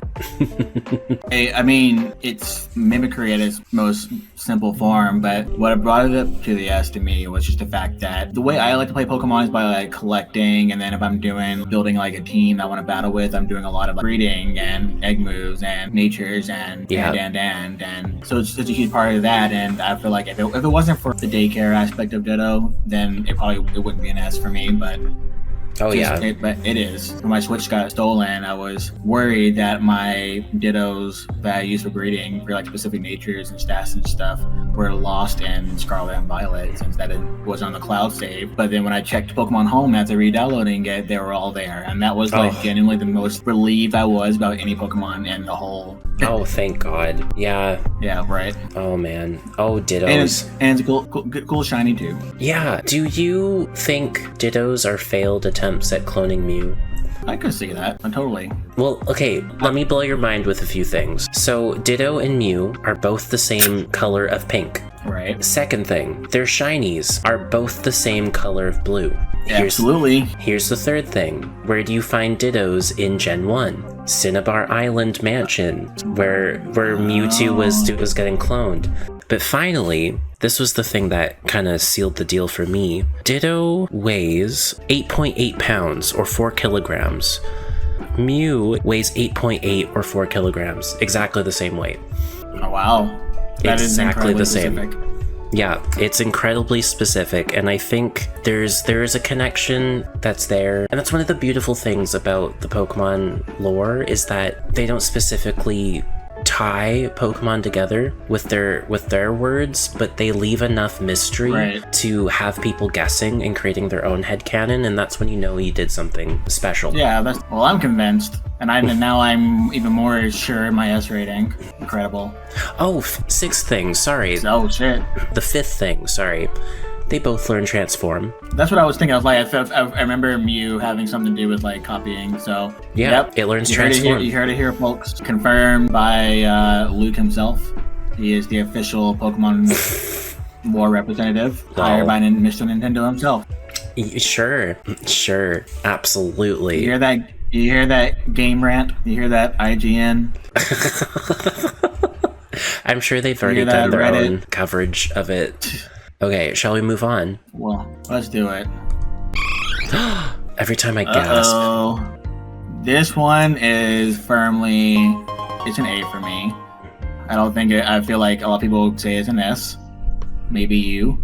But you know what? We're gonna do A. I mean, there's no shame in making an S. It's just do an S. We're gonna do an S. It's an S. Yeah. It's so cute. I can't handle it. I want to just squeeze it till it pops. So S tier. S for squeeze. S for squeeze. A for perfectly all right. Perfectly all right. Excellent. Shall we go to the next one? We got the Eeveelutions now, right? Yep. Oh golly. Of the 3 Eeveelution, I'd say it's my favorite. It's a little bit higher in the A scale than Eevee. Oh, Gartog. I like it a lot. Gartog, why? Yeah, I knew it was coming.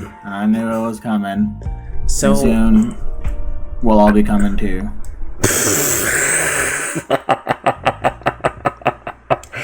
Oh no. Lol, that's funny. So listen, this is not for the did you know. Out of all the Eeveelutions, Vaporeon and Umbreon are my top favorites. So I'm giving it an S, but not for that way. Please, guys, stop. No, stop. S for squeeze once again, but squeezing differently. No. Squeezing suggestively. Suggestive squeezing. No, not suggestive. Not suggestive. Just regular. Regular. I think it's so cute. Ugh. I showed my nephew the Krabby that I turned him into, and then he saw a picture of a shiny Vaporeon, which is like a purple pink, which is practically his favorite color. And he's like, no, I don't like Krabby. Make me a purple Porygon. Oh my god. I must be a purple Porygon. And aww. Yeah, he's so cute. Ugh, Vaporeon's so cute. Okay, anyways. Jolteon. Jolteon is also... I think Jolteon's a high B for me. Jolteon's an A for me. I've trained many Jolteons. Oh yeah, I like Jolteon. Have you ever seen Dogs in Love? No. It's essentially these YouTubers that did a Let's Play of Pokemon Colosseum and Gale of Darkness XD, and they turned their Eevee in Gale of Darkness XD into a Jolteon, and they created this cute little headcanon of Dogs in Love. That is what it's called. Dogs in Love 2 and Dogs in Love 3 by Jello Apocalypse. Oh my gosh, amazing. But the Jolteon character that they created, so cute. It's like Jolteon was the Antichrist, but just is such a positive, fun-loving guy. Oh my god. So cute. So cute. That sounds cute. Shall we move like on? Jolteon. I used to have a big plush of Jolteon. I like him. I just like Vaporeon more. Yeah, that makes sense. Yeah, totally fair. Totally fair. What about Flareon? Flareon is, of the three, probably my least favorite. I give it a C. Oh, C. Yeah. I've just never really been a huge fan of Flareon. There's just more fire Pokemon that I like more, design-wise, stat-wise, pretty much everything-wise. I feel like there's multiple cuddly fire Pokemon in Kanto alone, and of all of them, Flareon is probably on the list for me. Okay. Yeah, Flareon is super fluffy. I love my fluffy fire types, like Arcanine. True. The thing about Flareon is that he's built upside down. He really is. Fire during Gen 1 was a special move, but Flareon had really high attack, which didn't make sense. Right. Like, Flareon has the same, this is one of my favorite little facts. Flareon has the same base stat total as Machamp and Kingler. That's so weird. 130. Why? How, For the Eeveelutions, they have all of the same base stats, just mixed up in different stats, if that makes sense. So that there'll always be a stat that's 130, there will always be a stat that's 110, there'll always be a stat that is 90, there'll be one that is 70, and there'll be one that is 60. And I see. Flareon got attack in 130, but it got special defense for the 110. Which is a real shame. It really needed that speed. Yeah, right? It really could have used that speed. Well, yeah, that's unfortunate. Yeah, but cuddly and warm to cuddle. Did that make sense? That kind of made sense. I would cuddle. I would not say no to a cuddle with Flareon. Right. Anyways, that's me. Porygon. Ooh. Porygon. I think it's an A tier. I love Porygon. I think it's a really cool Pokemon. Like, when I complain about, be like, oh, Pokemon wearing man-made things, man-made this is like an actual, like, man-made Pokemon. I think they did it pretty cool. Cause especially, like, the way it's designed, it feels reminiscent of back in the day, like Polygons or, like, Nintendo 64 was so blocky, like, a lot like this. So it almost feels like I'm looking at a product of just that time. And then, as the evolutions come out, it's sleeker and smoother and smaller in different ways. Yeah. True. I really like Porygon. I think it's a fun Pokemon. Yeah, Porygon 2 is one of my staples. I love using Porygon 2. Porygon is cool.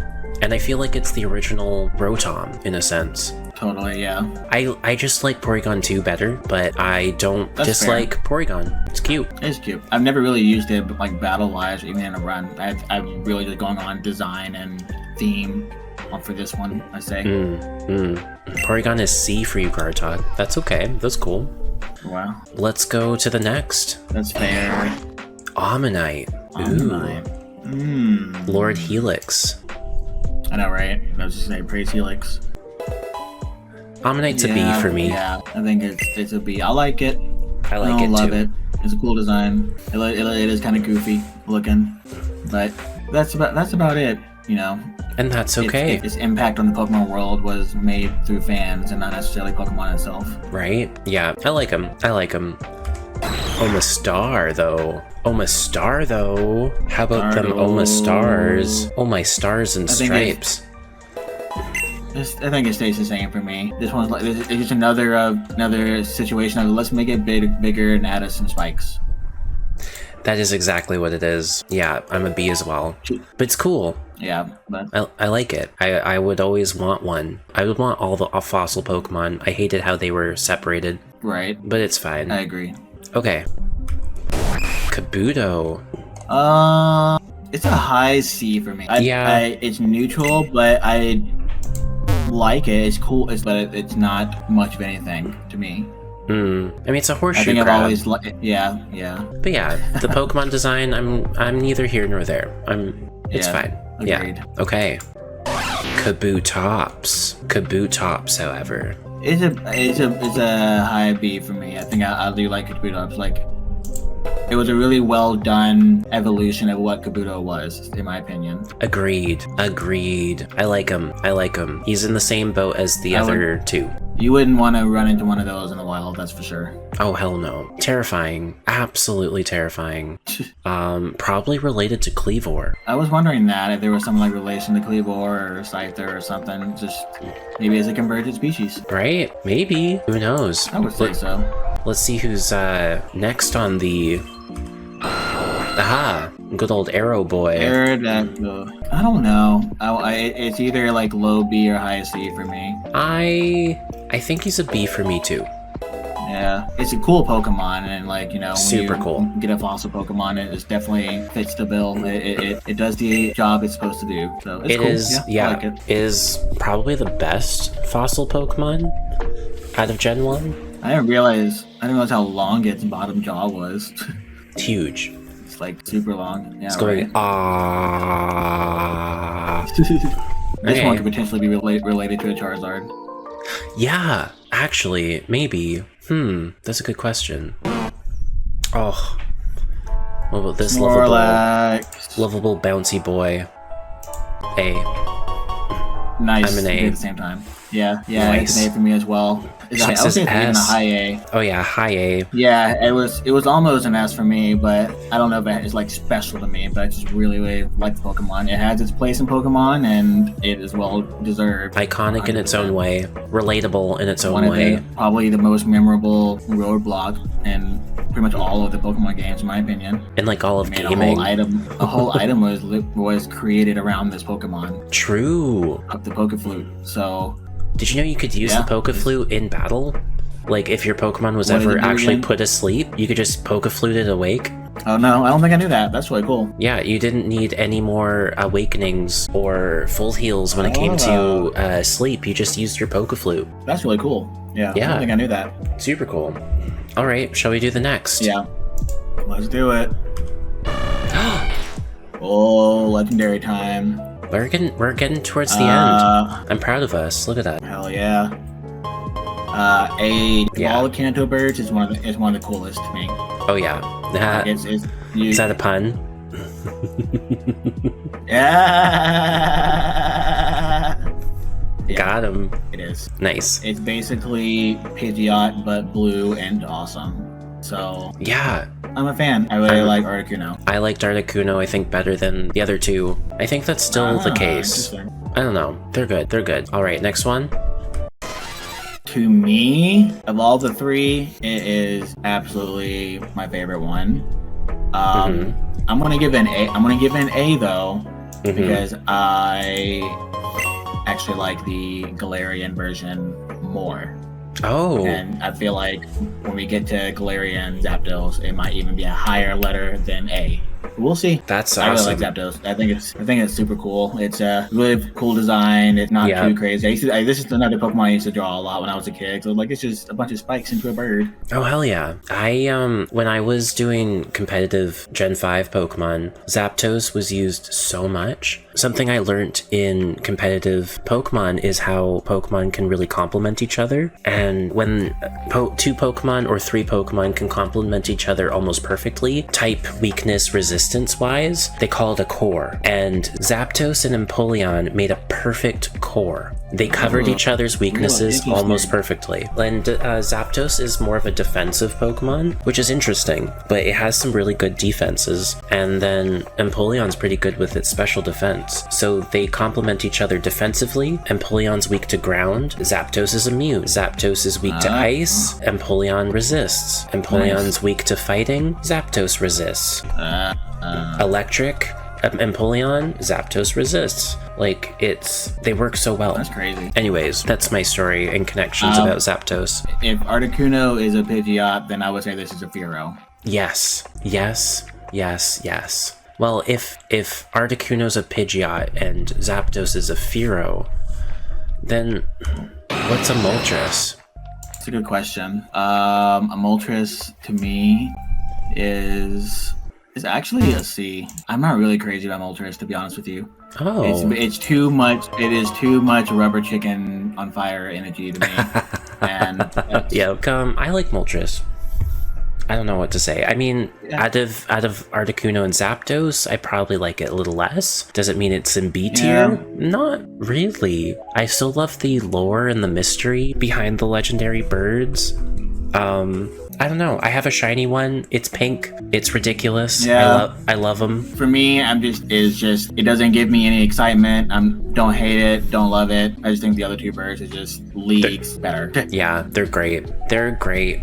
Shall we do the next Pokemon? What would you rate this little guy? This little noodle? This dragon noodle? I'd love to know.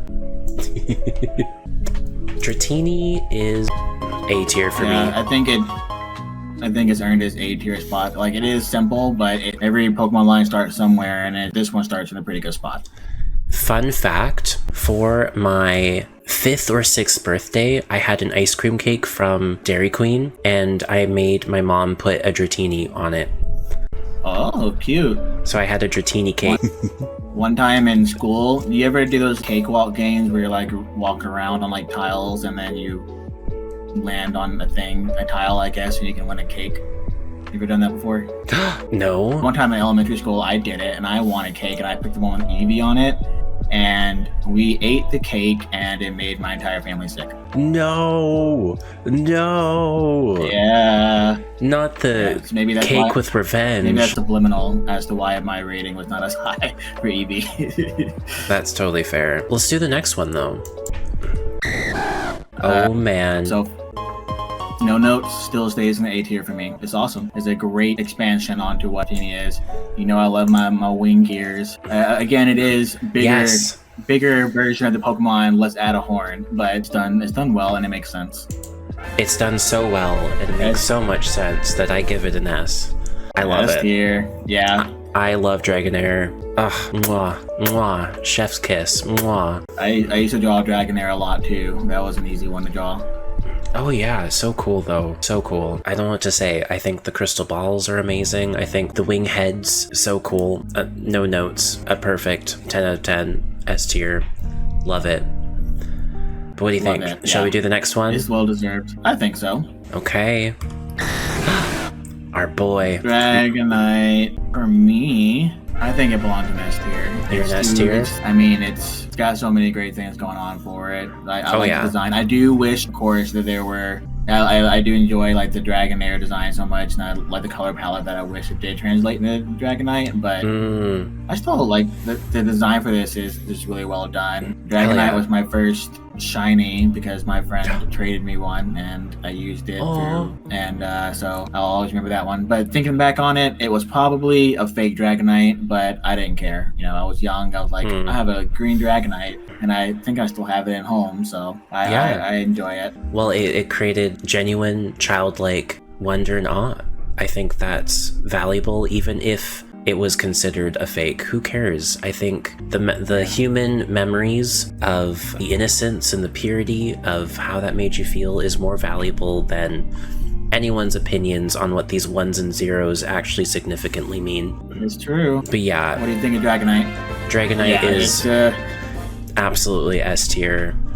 One of my top favorite Pokemon, hands down. Love this guy. They did the kaiju thing with this one in the anime as well, which was really cool because they actually made it kind of pretty scary. Yeah. I have a theory about that Dragonite from that one episode in the OG anime. I'm ready. Well, it appeared during a storm, right? What else do we know that gets really big when there's like some sort of storm that appears? These nuts. Nice. Dynamax, Gigantamax. Dynamax and Gigantamax. Yeah. I think that was a Dynamax Dragonite. I could totally see it. And I accept it. It is fact. It is not fiction. It's real. It's official. I want it to be real. Mr. Nintendo and Mrs. Game Freak. And Mrs. Game Freak. I love it. Yeah. Yep. Well, it's an S for me for sure. Okay. Who's next? Mewtwo.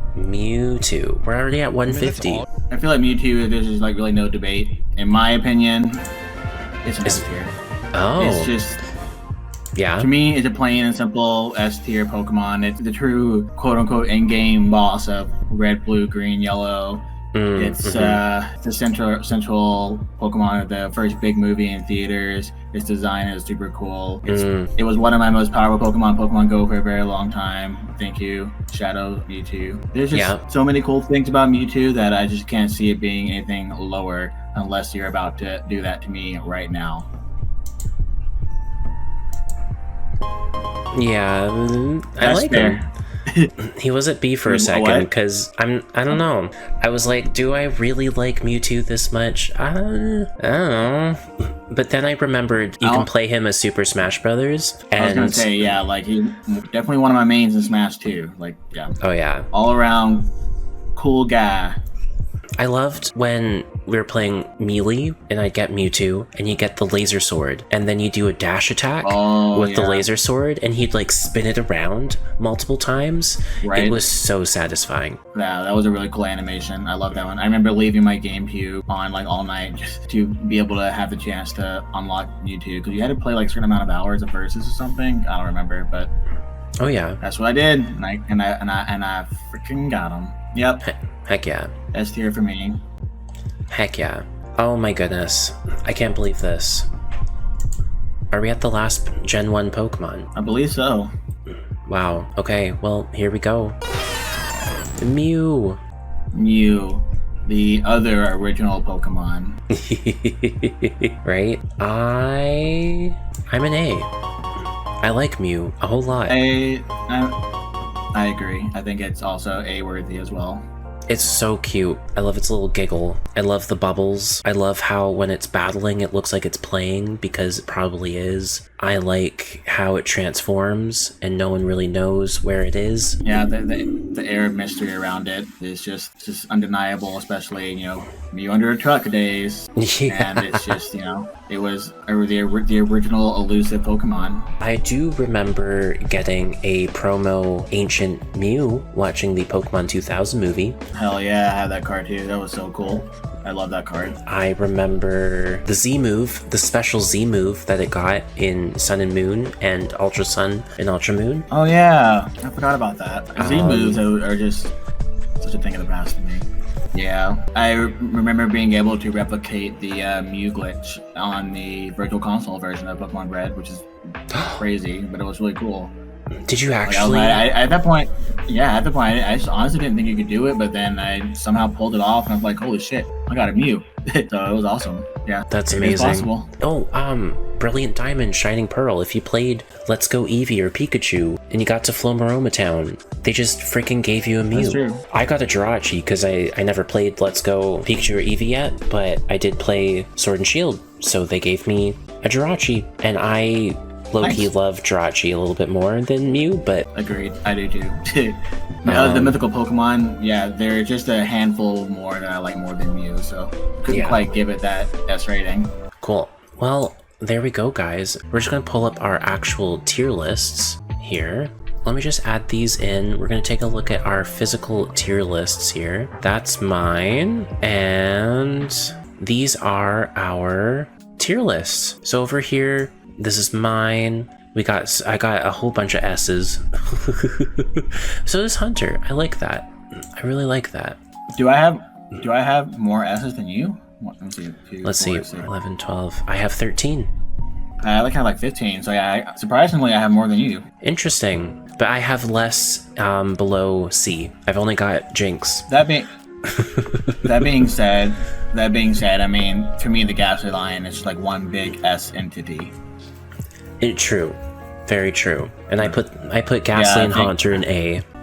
I mean, I think we're both most in agreement with Jinx being at the bottom. I put full on F along with Hypno. Those two Pokemon can just be kind of done with, in my opinion. Mm-hmm. You like Hypno. You had a B. In terms of Kanto, this is kind of pretty much what I expected. Like a lot of Pokemon that I like and neutral on, and then a pretty good handful, or it's kind of like okay, and then just a few that I didn't like. Yeah.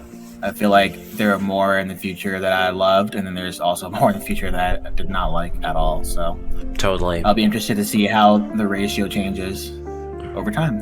Yeah, well, it's gonna be hard to fit 1,000 freaking Pokemon on here. I don't know how we're gonna do it, but I'm determined to continue with ya. We'll make it work. Yeah. Well, Hunter, what do you think? Should we end it here? We've been streaming for, well, I did an hour and a half beforehand, so I've been doing a total of 7 hours of stream. Holy shit. I don't really feel too burnt out, but I also don't know if I could make it through the whole second generation right now. Yeah, no. The first one definitely took a lot longer than I expected. We thought it would. We started the night being like, maybe we'll make it through the first 3 generations, and then we'll go from there. And then we just finished the first generation, like what, 5 hours? We had a good chat about it all. We had some moments where like let's talk about why we love this, a cool story, or I was bringing up like competitive Pokemon and stats, and we had different angles. We wanted to talk about every Pokemon in some way, which doesn't surprise me that it took like 5 hours. Yeah, I don't think there's really any Pokemon where we were like, yeah, this is my rating, and then just move on. Totally. Cool.